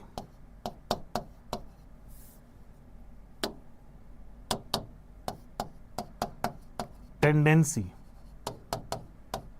to gain electrons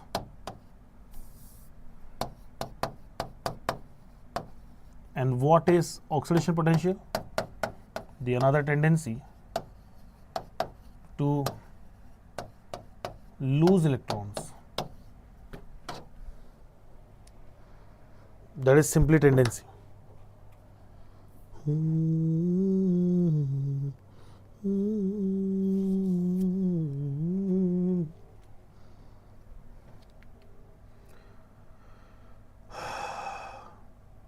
हाँ लक्ष्य कहाँ पर है? अच्छा ठीक है चलो तो करो. मैं तो आया हुआ था, मैं इसीलिए पूछा था कि चलते कहीं पे कुछ खाने वाने में. मेरा दिन में लेक्चर था ना आज 1 बजे. हाँ इंग्लिश पे था. कल अपना कितने बजे का टाइमिंग है? सुबह ही बेस्ट रहेगा यार. संडे तो है ही, सुबह वही कर लेंगे, 11 बजे कर लेंगे.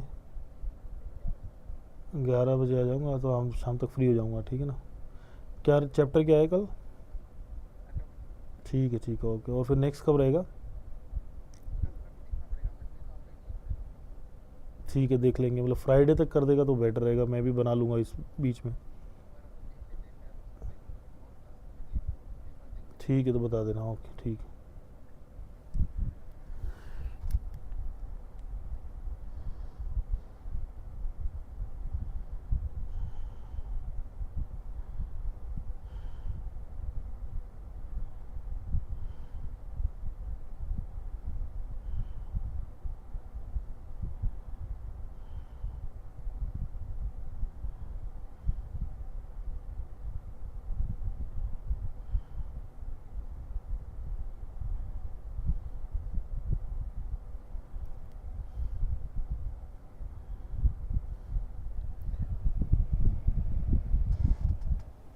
Yes, so guys, what I was explaining, the potential difference that is generated. So whenever there is an equilibrium between the electrode you are dipping in the solution of itself, the metal ions, let us call it, and if gaseous electrode is using, let's say hydrogen electrode is there and H plus ions are there, then there is an equilibrium between these two. At that point of time, what is the potential difference generated between the metal and its solution is called as the potential difference or the electrode potential. Now this electrode potential could be defined into two ways, reduction potential or oxidation potential. We don't need to go into that technical way of identifying the potential difference in physics terms. We will simply call it a tendency, whether to accept the electron called as the reduction potential, whether to lose the electron called as oxidation potential. So this oxidation potential or reduction potential can be identified of half cells can be identified using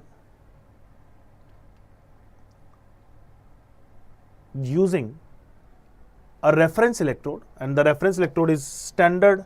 What is it? Yeah, no, not like that. Sorry.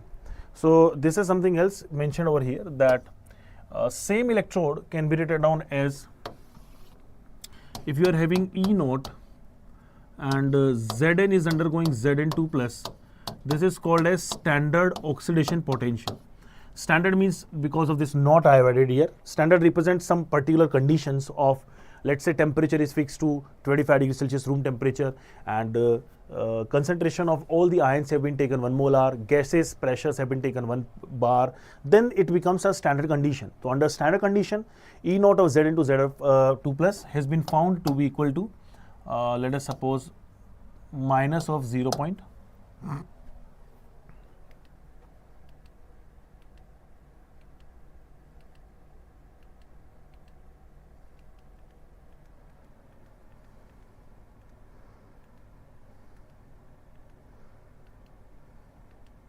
Okay, let's say it says it is minus of 0.35 volts, or let's say minus of 0.75 volts.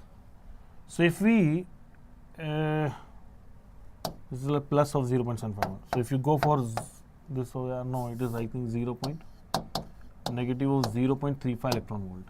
So E naught of Zn2 plus if goes in Zn, then this is called as standard reduction potential SRP, and the values become just reverse in the sign, that is positive of 0.35 volts. This is actually positive, and this SRP will be negative. But according to IUPAC, guys, as per IUPAC, only we take it only to be reduction potential. We do not say oxidation potential, and if somewhere it is represented or it is required, then we'll simply do the negative of the reduction potential, it will become oxidation potential, like that. This is Zn2 plus is SOP, and this is Zn2 plus 2 will be SRP. SOP means standard oxidation potential, standard reduction potential. Now something comes in our mind, that how can we identify the electromotive force of a cell? EMF of a cell can be identified. So there are two things that we do. One is oxidation at anode, another one is reduction at cathode.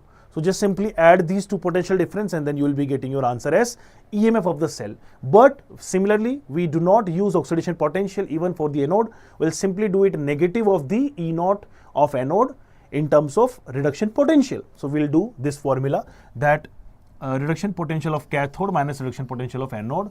This is the only formula that we'll have to use, because we will always be given up with the values of reduction potential. If somewhere oxidation potential is given, just apply a negative sign and make it reduction potential. So E naught of cathode minus E naught of anode is the perfect answer. So we'll simply say that what is the EM of a cell? EM of a cell will be equals to E naught of cathode minus E naught of anode.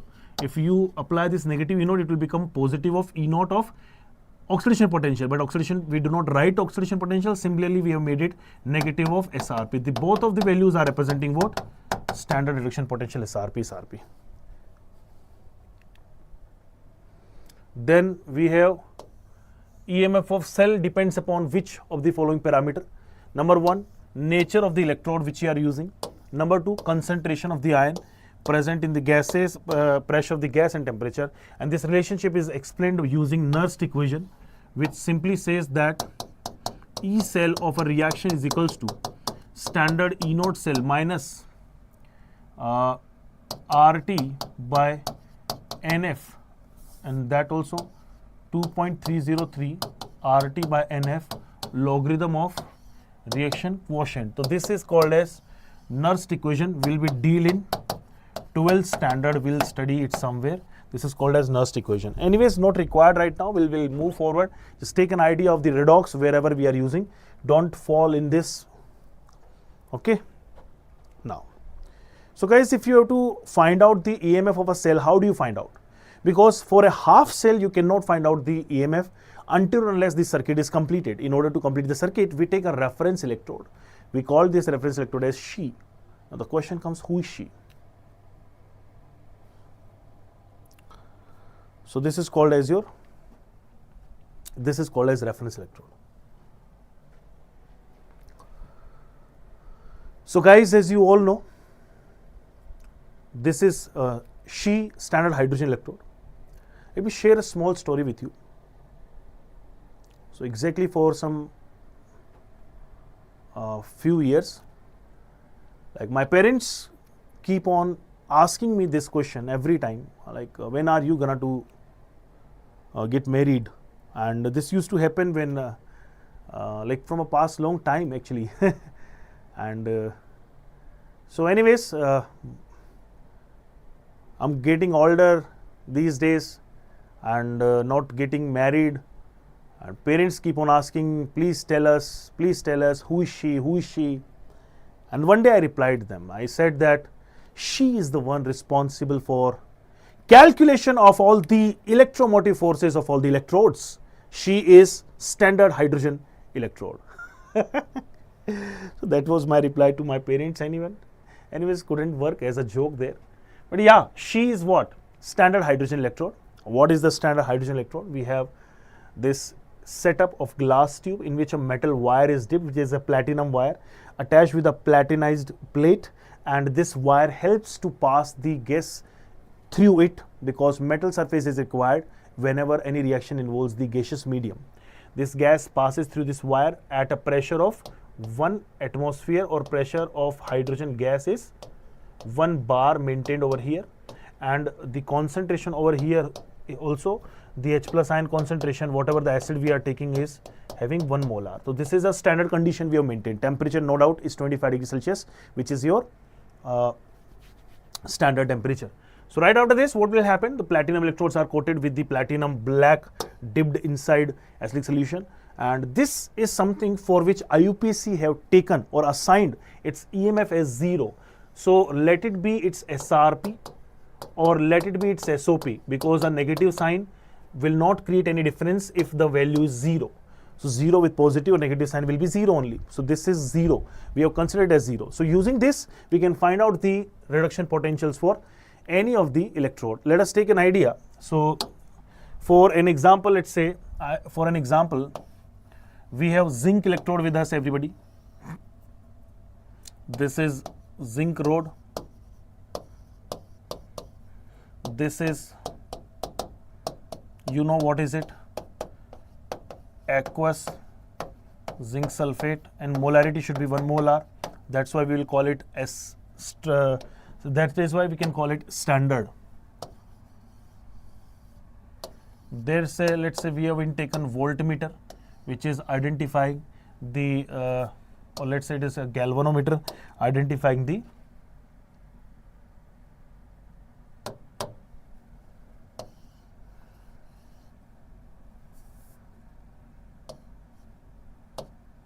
this is your intake of hydrogen gas at 1 bar or 1 atm, exactly similar only. And then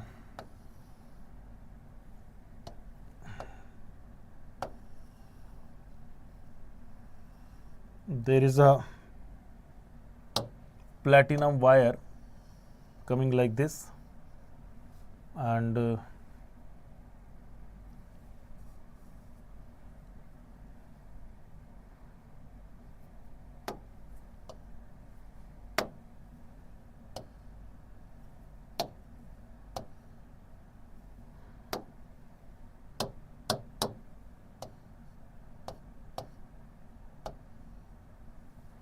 guys, this is where we have filled 1 molar HCl solution to keep concentration of HCl as 1, and pressure is already something that you know. This is something it is look like. This is your standard hydrogen electrode, this is copper. Now let's say the voltmeter shows the EMF of the cell shows a reading of, let's say it's positive of 0.35 volt. I'm just assuming it, let's say. So we also know the formula is E naught of cathode minus anode. Cathode is what? H plus 2H2 minus E naught of anode is what? Zn2 plus 2Zn. And the value is coming up as positive of 0.34 volt. So what you can say, and we also have known that according to IUPAC this value has been taken as 0. So that's how we get E naught of Zn2 plus 2Zn, like Zn to Zn2 plus, sorry 2 plus 2Zn is negative of 0.34 volt, which is actually SRP. And SOP also you can find out. SOP, standard oxidation potential, will be positive of 0.34 volt. So that's one of the use. So using this half cell, that she, we can complete the circuit, and once the circuit is completed we can use it to identify the electrode potential of those half cells which we are unaware of. And thus we took standard hydrogen electrode as reference electrode and we created all the potentials for all the elements. So now I'll directly take you to that series called as electrochemical series, where we have completed all the kind of like what we call it, this electrode potentials, and especially SRP, standard reduction potentials. So if we talk about the aim of a cell in the terms of reduction potential, what was it? So this is E naught of cell, that is equals to E naught of cathode minus E naught of anode, and both of them are taken as SRP. But we also know that a cathode is situated in galvanic cell in right hand side, and anode has been placed in left hand side. So correct answer should be right minus left. Right minus left, where can you find right minus left? C. So the series I am talking about, where you can get the idea of all the electrode potentials, and specifically whenever I call it electrode potential, it is undoubtedly reduction potential, because IUPAC has taken only one potential, electrode potential, that is reduction electrode potential. If you want to calculate the oxidation potential, just put a minus sign with the existing electrode potential in reduction potential. Okay. So let's see how will we proceed from here. We already have this electrode chemical series in which lithium is placed at the top of the list with most negative. It has what? It has most negative. SRP, standard reduction potential. If something has most negative SRP, that means its tendency to get reduced is very less. That means it wants to get oxidized. Its oxidation potential is the highest. Its oxidation potential will be positive of 3.05, which is the highest. See, if it is oxidation potential is highest, that means it wants to get oxidized very easily. Someone who is getting oxidized by itself will become what? a reducing agent, and that's what is the strongest reducing agent. If we keep on decreasing, if we go of a declination, what we'll find, there's a whole series in which till here we have reached to hydrogen has 0, and then beyond hydrogen we have iodine, we have copper, and we have fluorine. Now fluorine is having the highest reduction potential. Somebody which has tendency to reduce easily will become strongest oxidizing agent, because it can oxidize the front person or the front chemical species itself will be getting reduced. This is called as electrochemical series, and I would like you people to remember this series, because this is very important. It can also help you to identify so many applications, such as the above placed metal can displace the lower placed metal from its compound. Why? Because above placed metal is a stronger reducing agent comparatively, and it can reduce the front chemical species, right? It's all a game of electrode potentials. So reactivity of metal decreases if we move down the group, and similarly the reactivity of non-metals increases if we move down the group.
So we have some applications of this, that please read out the applications one by one. That greater is the value of SRP, greater will be tendency to get reduced, and the element or compound will be a stronger oxidizing agent or weaker reducing agent. Because higher is the value of SRP, it will get reduced by easily. If it is reducing by itself, reducing itself, then it will oxidize the front. So it will be stronger oxidizing agent, weaker reducing agent. Check it out. So if MnO4 and K2Cr2O7 have been given, the higher reduction potential is of permanganate ion, and that's why it has been considered as the stronger oxidizing agent. Now the species on top are best reducing agent, and which can displace the one existing lower to it. Choice of anode and cathode. Guys, we all know anode we have oxidation, cathode we have reduction. So anything which is situated above or in the relatively above on the this electrochemical series will having lesser SRP. So it has more SOP. If something is having more SOP, it has more tendency to get oxidized. It will be an anode, and lower place will become a cathode. So similarly, we have metals of higher can displace the metals of lower one. Metals placed above hydrogen can release hydrogen gas on reacting with them, because they can displace hydrogen from the compound of hydrogen, but copper placed below to hydrogen cannot displace it, but magnesium can do it easily. This is spontaneous, this is non-spontaneous.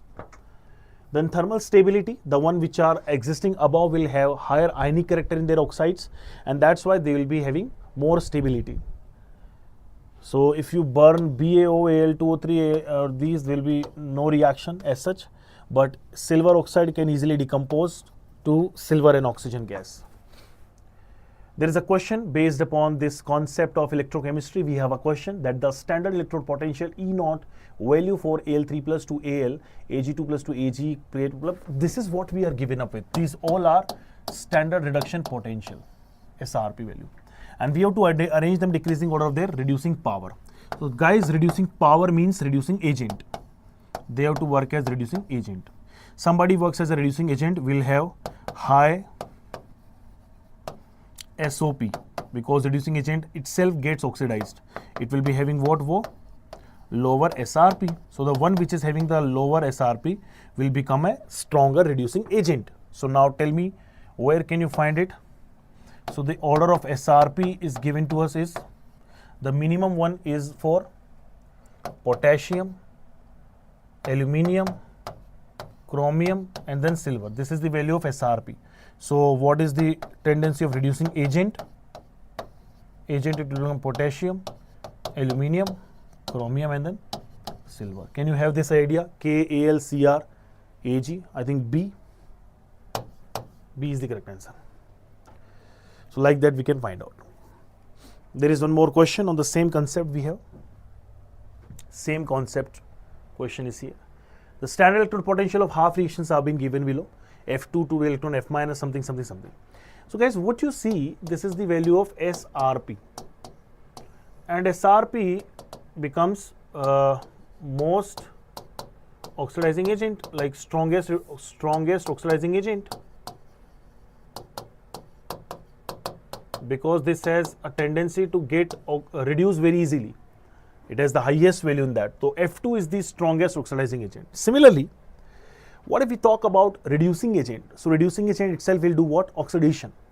So guys, just reverse the reactions and you will find that I2 or like 2I minus produces I2 plus 2 electron, and then what will become the E naught of I minus to I2? This is called as SOP, standard oxidation potential. This will be positive, negative 0.53, and this is the most. This value is actually in negative is the most. Rest of them will be having more negative values, most among all. So that's why I minus becomes what? The greatest, strongest reducing agent. So A should be the correct answer. Now those whoever are not getting it, please read out everything properly and understand the concept of oxidation and reduction and the electrochemical series first, and then you will also be able to get to the concept very easily. This is a question we have. So half cells we have, guys, Zn to 2 electrons, Zn is given.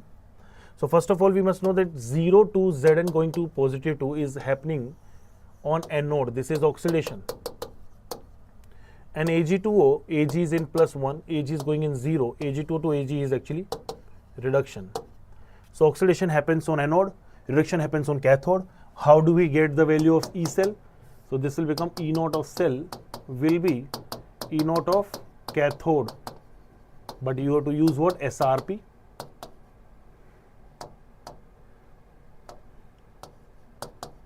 Minus E naught of anode, and that is also SRP.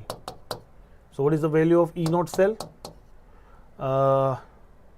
For cathode we have 0.34 minus negative of 0.76. So this will become what?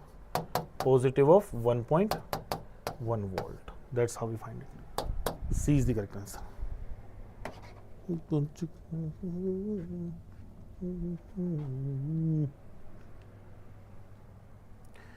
Final topic of the day we have titration, but from here we'll take a small break and then we will join back. We'll take a break from here, everybody. We have titration. So we have a small break time.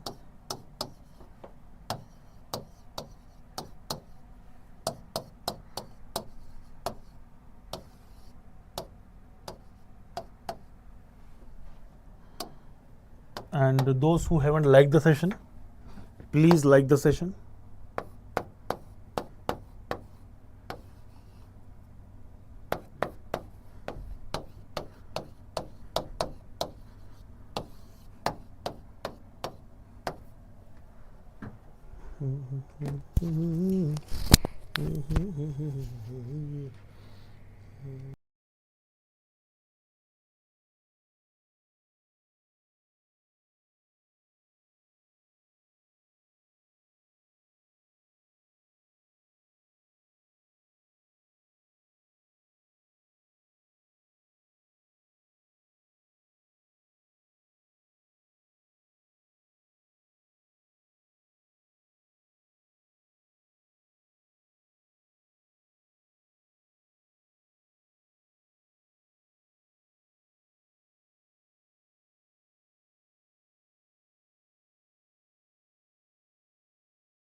Hello, hello, hello, hello. Hi guys, so I'm back. Thank you. Please come fast and join back. We have a very small session left upon titration from here, which is another application of redox reactions. So we have titrations. So you might have seen titration in your school laboratories, and sometimes in your school practicals also you see titrations sometimes done. What is the objective of that exercise? So I'll give you an idea. So guys, we have two things here. Number one is this thing. This thing is called as analyte,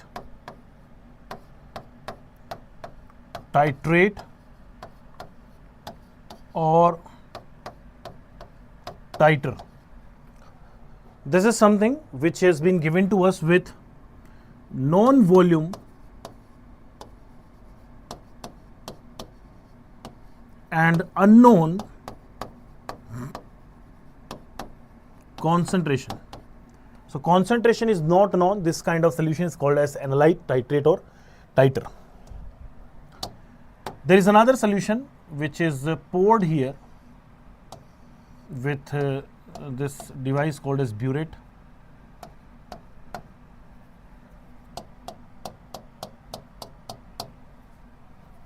This solution, what we are getting, is of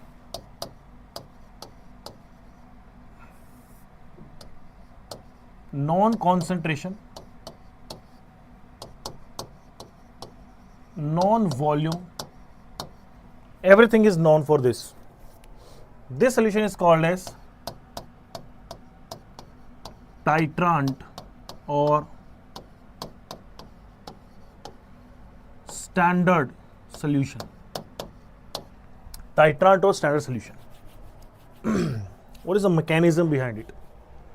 Have you ever seen what is the mechanism behind it? So guys, the basic law behind it is law of equivalence. The principle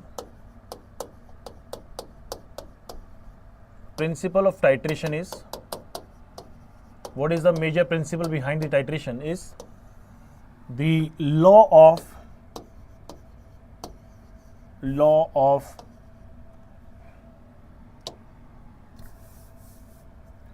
Gram equivalence, law of Gram equivalence. So what does law of Gram equivalence say? That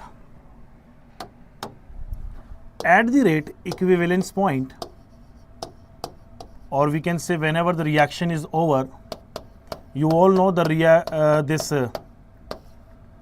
Gram equivalence of all reactants were equal, Gram equivalence of all products were equal, Gram equivalent of reactant and product were equal. So Gram equivalent is something which is same for all the components of a reaction, whether it's a reactant or product. So the same thing which will apply here. But at equivalence point, Gram equivalent of titrant is equals to Gram equivalent of titrate, which makes it normality of 1, molarity of 1 is equals to normality of 2, volume of 2. This is equals to Gram equivalent. Normality can also be defined as M1 V1 n factor 1. Molarity into n factor is normality. In the similar way, number of moles into n factor is equals to Gram equivalent.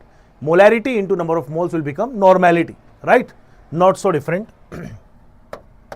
Is equals to M2 V2 n factor 2. So guys, we all know that in this data, molarity 1 is known, volume is known, n factor is known. Molarity 2 is to find out, this is known, this is known. One unknown, one equation, we can find out the unknown variable or unknown parameter. Is it clear to all of you?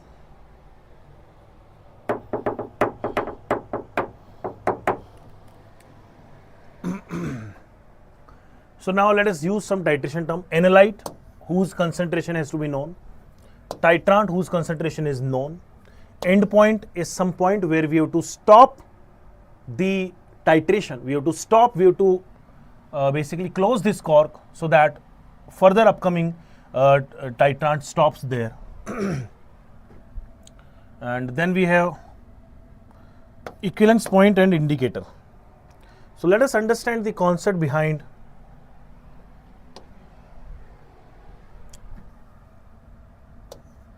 equivalence point versus titrant end point. Equivalence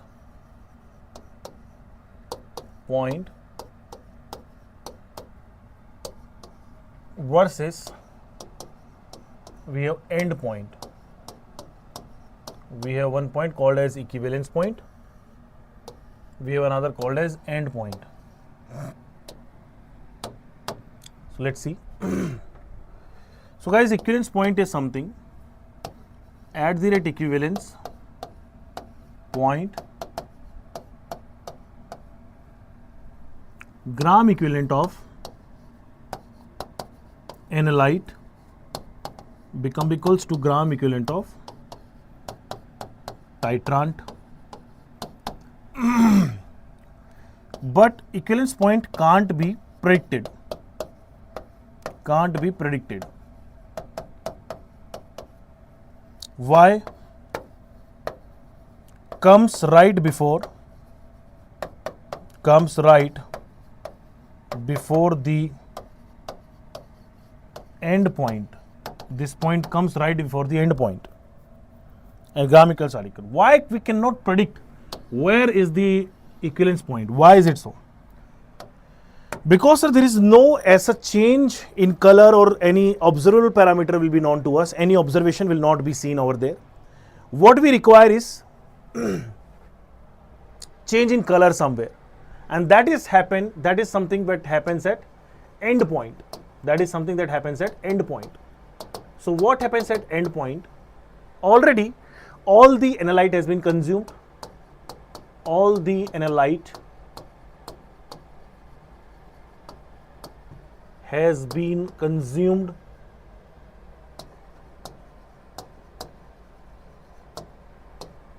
Next drop of titrant reacts with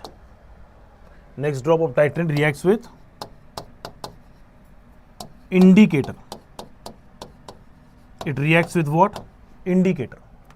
The next drop of titrant then reacts with the indicator, and thus wherever it reacts over there, thus an observable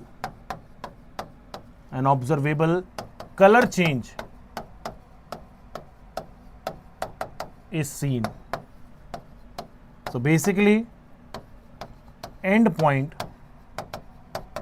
comes after equivalence point, but equivalence point is something that we cannot identify. That's why we have to rely on end point. And at end point, although we'll not be getting exact calculation, but yes, by multiplying those practical results, by doing the same experiment again and again, we can find out an average value. From there we can find out the value of end point or equivalence point.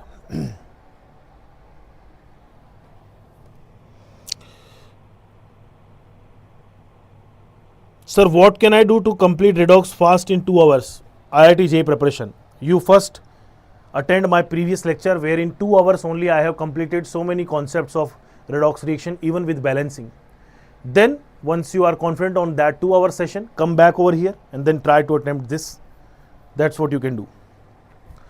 Now titrations. What are titrations? There could be two types of titration. One is called as acid base, another one is called as redox. So we are right now in redox. I'll explain you some of the redox titrations, but acid base titrations are also very important to us. What happens in acid base titration? At the end point you will find that at the rate end point, because equivalence points we cannot find out. So as to us, equivalent point and end points are the same only. So we will see that gram equivalent of an acid becomes equals to the gram equivalent of base. And the similar thing can be happened in terms of redox titration. That in redox titration, let's say one of the reagent is an oxidizing agent and we are pouring up to at oxidizing agent as titrant. So at the end point, the gram equivalent of oxidizing agent become equal to the gram equivalent of reducing agent. That's how we can use it. Okay, that is the principle behind the titration, that at equivalence point all the equivalents of the all species become equal. Yes, Unacademy also has the JEE material, and that is provided to all those students who enroll with Unacademy in their plus and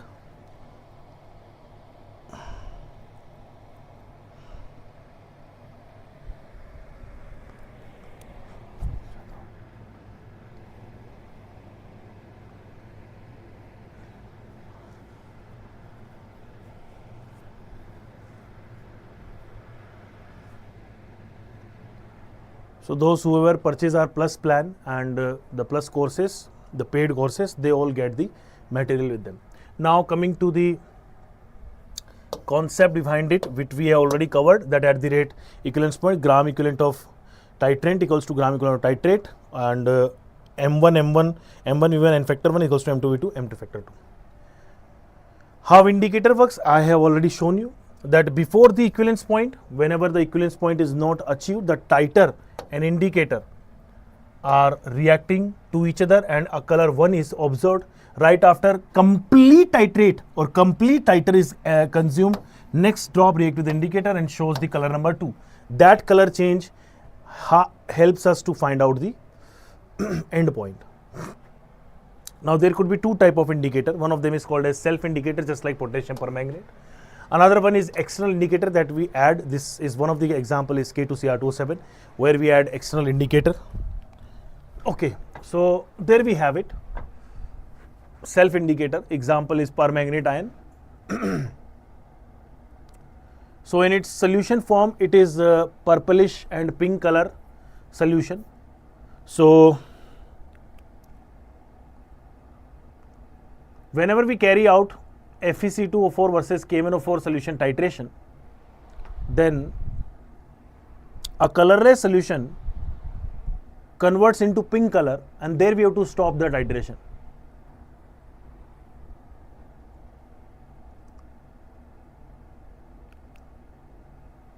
Okay, I'll explain one question over here. Anyways, what kind of question have been asked according to your redox titration and all? This kind of question have been asked. Solution. So guys, we are given with m/8 molar KMnO4 and volume is unknown, and it is allowed to react with m/4 FeSO4 solution.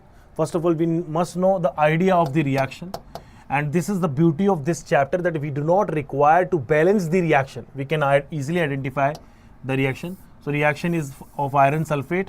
No doubt iron sulfate is Fe2+, which is reacting with MnO4 minus, and the reaction is taking place in acidic medium.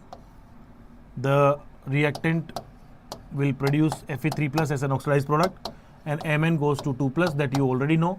In acidic condition, permanganate ion goes to +7 to +2. This is in +2 state. This is +7. This is +3. This is +2. You can find out the N factor. Iron Fe2+, N factor is 1, and MnO4 to Mn2+, the N factor comes up as 5. So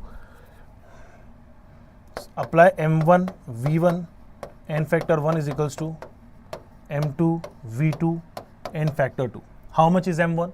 Let us say we are talking about KMnO4. It is 1/8 molar. How much is the volume? We have to find out. What is the N factor? 5 must be equals to. How much is the molarity? 1/4. How much is volume? The volume is 25 centimeter cube. So put it 25 ml multiplied by N factor is how much? 1. So volume will be how much? 50 ml. That is the correct answer.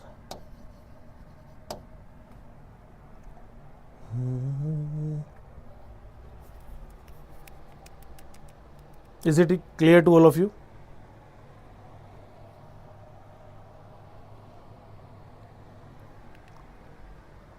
Similarly, one more question is here, which I am giving you as a homework. Try this question by your own. Next comes your one question as in JEE Advanced 2020. JEE Advanced 2020. So see, it has multiple experiments and multiple outcomes in milliliter of an acid-base titration. So 0.10 molar oxalic acid. Oxalic is H2C2O4 and NaOH is there, and molarity has been asked of NaOH. So guys, do take the most repeated value. Take the most repeated value, or you can also take the average also you can take. So let us suppose we are taking volume of NaOH average. So how much would it come? 12.5, 10.5, 9 plus 9 plus 9 divided by 5. I don't know exactly how much does it come, but it should come up as, this is 12 and this will become 23 plus 9 plus 9 plus 9, 27, 50 by 5. 50 by 5 is 10 ml. So similarly, M1, N1, M1, V1, N factor 1 is equals to M2, V2, N factor 2. How much is the molarity? This molarity, first molarity is 0.1, volume is 5 ml, N factor let it be 1, not 1, oxalic acid has N factor of 2, N factor is 2 for oxalic acid. And also remember that these are milligram equivalent, not exactly gram equivalent, they are milligram equivalent. So this will be equals to, second we have NaOH whose molarity has to calculate out, volume is given which is 10 ml, we found it, and N factor is 1. So guys, molarity of NaOH will be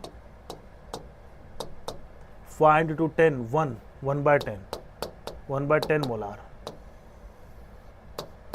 So how easy? Just a simple formula, gram equivalents should be equated and you will get your answer. Just a simple formula. Then we have external indicator somewhere. The example is diphenylamine. So when I will be teaching you one of the very important chapter called as ionic equilibrium. So there we have very detailed knowledge of indicators, and then I'll explain specifically in acid-base indicator, acid-base titration, which indicator has to be used and how. So that is what I'll tell you by that time only. Until then, we'll come and join this part. Diphenylamine is used over here as a indicator when we are carrying a experiment of FeSO4 versus K2Cr2O7. We again have the same thing, that until equivalence point all the iron 2 plus will be converted to iron 3 plus and K2Cr2O7 is continued to be pouring down, and then at the rate end point, one drop of K2Cr2O7 will react with diphenylamine and it will show color change. Color change from colorless to it will show blue color, intense blue. Try one question, guys. Try one question. Consider a titration of potassium dichromate solution with acidified more salt solution using diphenylamine as an indicator, the number of more salt. So first of all, what do you think? You must know what is more salt. Where is more salt?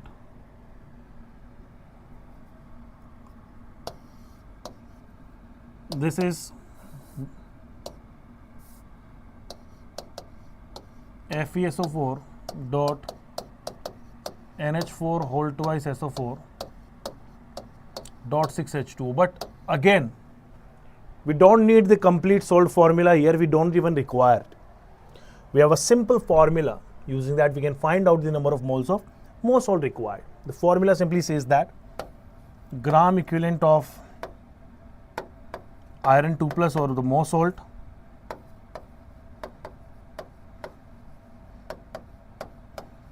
must be equals to the gram equivalent of the reagent which we have repeat K2Cr2O7. So Fe2 number of moles have been asked, multiplied by its n factor is 1, because it goes for what is usual general equation. The general reaction is this, that K2Cr2O7 or Cr2O7 2 minus reacts with Fe2 plus, oxidizes it to Fe3 plus, itself goes to Cr3 plus, and this is all happening in acidic conditions. We also know the n factors of every single species. So 1 into n factor will be what? Its n factor is 1. Sorry, n factor is already mentioned. 1 is equals to number of moles are given by, so it's asking that 1 mole of this will oxidize how many, and n factor is 6. So n will be coming up as 6d. So 1 mole of potassium dichromate can oxidize how many moles of salt? 6 moles at once. Then, so guys, acid base titration we have already covered, that at the rate equivalence point, milliequivalents of acid equals to milliequivalents of base. And why are we calling it milliequivalent? Because whenever we use volume in terms of milliliter, it becomes equals to milliequivalent rather than simple equivalents. One question is here. I would like to give this question as homework. Very simple question is here. Gram equivalent of acid equals to gram equivalent of base. 24.7 multiplied by n factor 1 into its molarity is equals to its NaOH 0.25 into its volume 35.8 into n factor 1. Your answer will somehow come up as nearby to 24 only, or a bit more than that. Some similar question. I am again giving you this as an homework, or even if you want I can explain this question, no problem.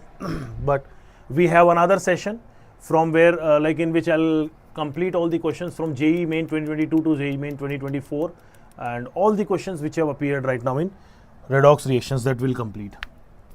So 25 ml of given HCl solution require 30 ml of 0.1 molar sodium carbonate solution. So the reaction somehow works like this. 2 moles of HCl requires, not a problem, man. So here we have one acid with us.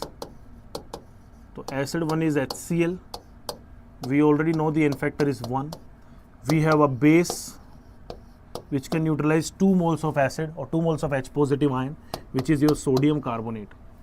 Sodium carbonate is Na2CO3, and the n factor has to be taken as 2. Now, what is the volume of HCl required to titrate with 30 ml of zip, zip, zip, zip, zip? What you need to do? Gram equivalent of,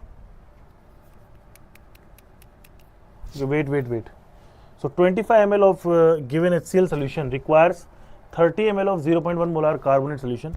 What is the volume of HCl required to titrate 30 ml of 0.2 normal in your solution? Okay, what volume of this solution? So first of all, we have to find out the molarity. So do one thing, that gram equivalents of HCl is equals to gram equivalent of Na2CO3. For HCl, molarity is unknown. Molarity of HCl into volume is how much? 25 ml into n factor is 1, must be equals to how much volume is given here? Molarity 0.1, volume 30, n factor 2. So you will be getting molarity of HCl as what is it written? 6 by 25. 6 by 25 molar. Now in next case we are reacting the same thing. Experiment 2, gram equivalent of HCl must be equals to gram equivalent of NaOH, and it is asking how much milliliter is required. So write down it, 6 by 25 into volume in ml into 1 must be equals to gram equivalent of NaOH is how much? Its molarity 0.2 into its volume 30 ml into its n factor is 1. So volume in milliliter will be how much? 0.2 is actually what? 6 into 25 by 6. 6 will be cancelled out. 25 ml.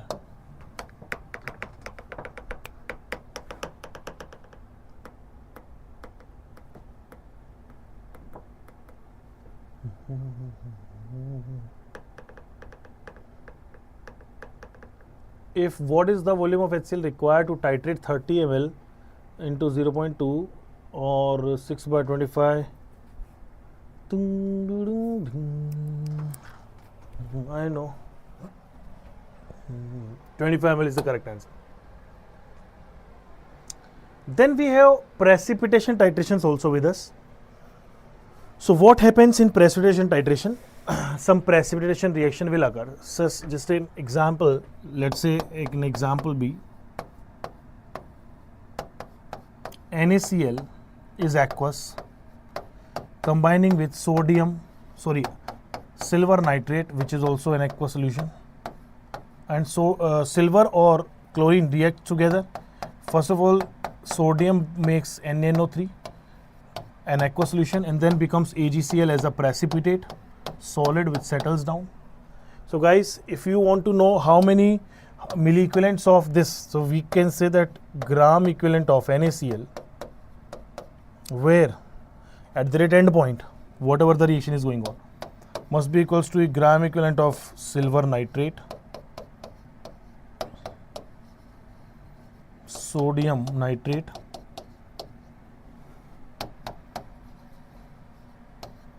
and then AgCl. This is the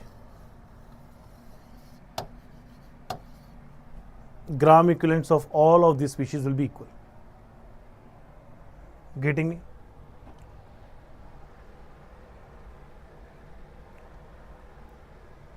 Then we have two type of important titrations that we cover under redox reactions only. One of them is called as iodometric, another one is called as iodimetric.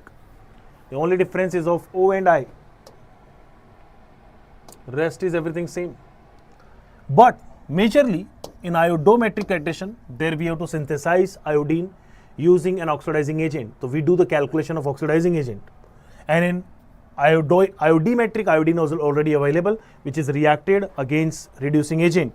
So reducing agents calculations are done. So let's say we are right now studying iodimetric titration. So I told you in iodimetric titration, we already have iodine with us. So what is the iodine? We have I2, which is reacted against hyposolution called as Na2S2O3, also called as hyposolution. This reaction happens where sodium iodide is formed, Na2S4O6 is formed. This is how this reaction works. So guys, what we are getting is iodine is getting reduced. Iodine, this hyposolution is working as a reducing agent. Iodine from 0 state, this sodium thiosulfate from positive 2 state leads iodide to -1 state and sulfur to positive 2.5 state. So this is working as a reducing agent. Now the same thing will happen that at the rate equivalence point, what calculations have to be done? At the rate equivalence point,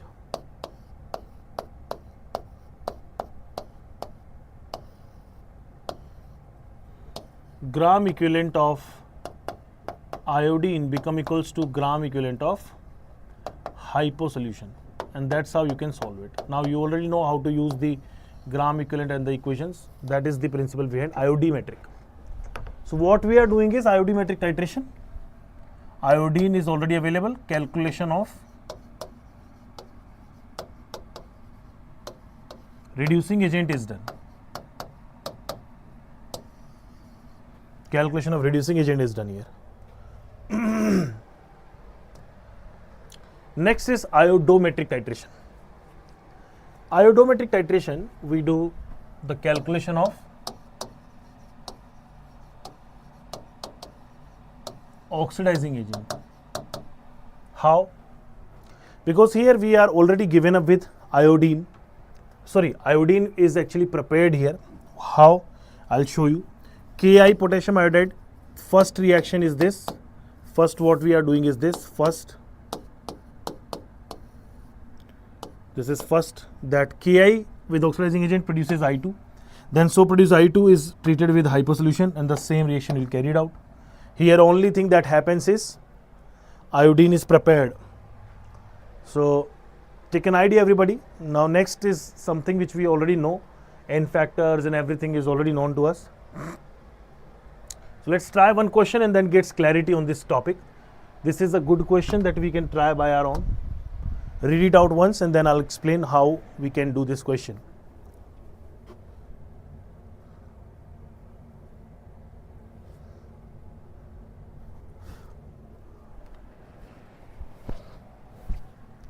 So 0.2 gram of a sample containing copper second was analyzed iodometrically, where copper second is reduced to copper 1 by iodide ion. So look at this reaction, how is it working? The first reaction says that Cu2 plus 4i minus Cu2i2 I2. Then 20 ml of hyposolution is required to titrate the liberated iodine. Then what is the percentage copper in the sample? So do one thing, we know that gram equivalent of iodine is equals to gram equivalent of hyposolution Na2S2O3 is equals to gram equivalent of, because iodine is liberated from where? From this reaction only, is equal to Cu2 plus ion. Correct? So how much copper was there that we can identify using this reaction? How? I'll explain it to you. So this is 20 ml into 0.1 molar into its n factor is how much? So Na2S2O3 goes to Na2S4O6. Remember everybody? N factor becomes what? Change of 0.5 and 2 sulfur atoms are there. So 0.5 into 2 becomes 1. This is the n factor. Must be equals to gram equivalent of copper 2 plus will be for Cu 2 plus to Cu 1 plus, n factor is 1. And so it will become number of moles into 1.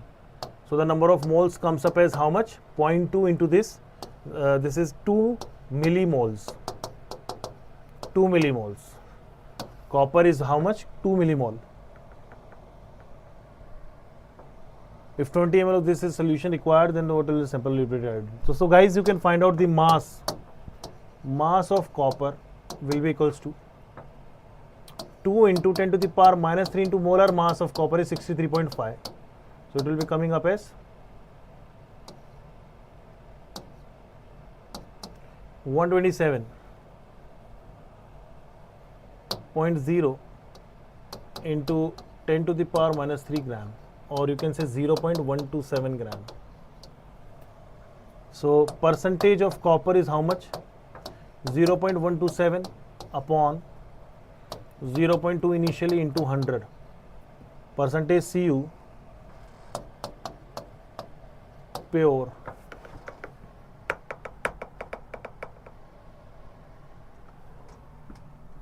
So you can identify the percentage of copper from here, and I guess this will be like 12 by 20, nearly 63.5%. Correct. B is the absolutely correct answer. So guys, that was it for the day. Hopefully you all have enjoyed the session. So we are right now running AIMT. This is a homework for you, exactly the similar question. Solution is also given here. Just try it by your own. So what I'm explaining is, guys, we are running All India mock test series for all of you, which is absolutely free. Please give these tests. The next test will be conducted on 12th of January. Link is given in the description, so you can right now enroll with it. Secondly, we also are having a prediction of the All India rank that you will be getting right after your this AIMT test. So please go now, enroll for it, and use the facilities which are available absolutely free of cost. That's it, everybody. Thank you, guys.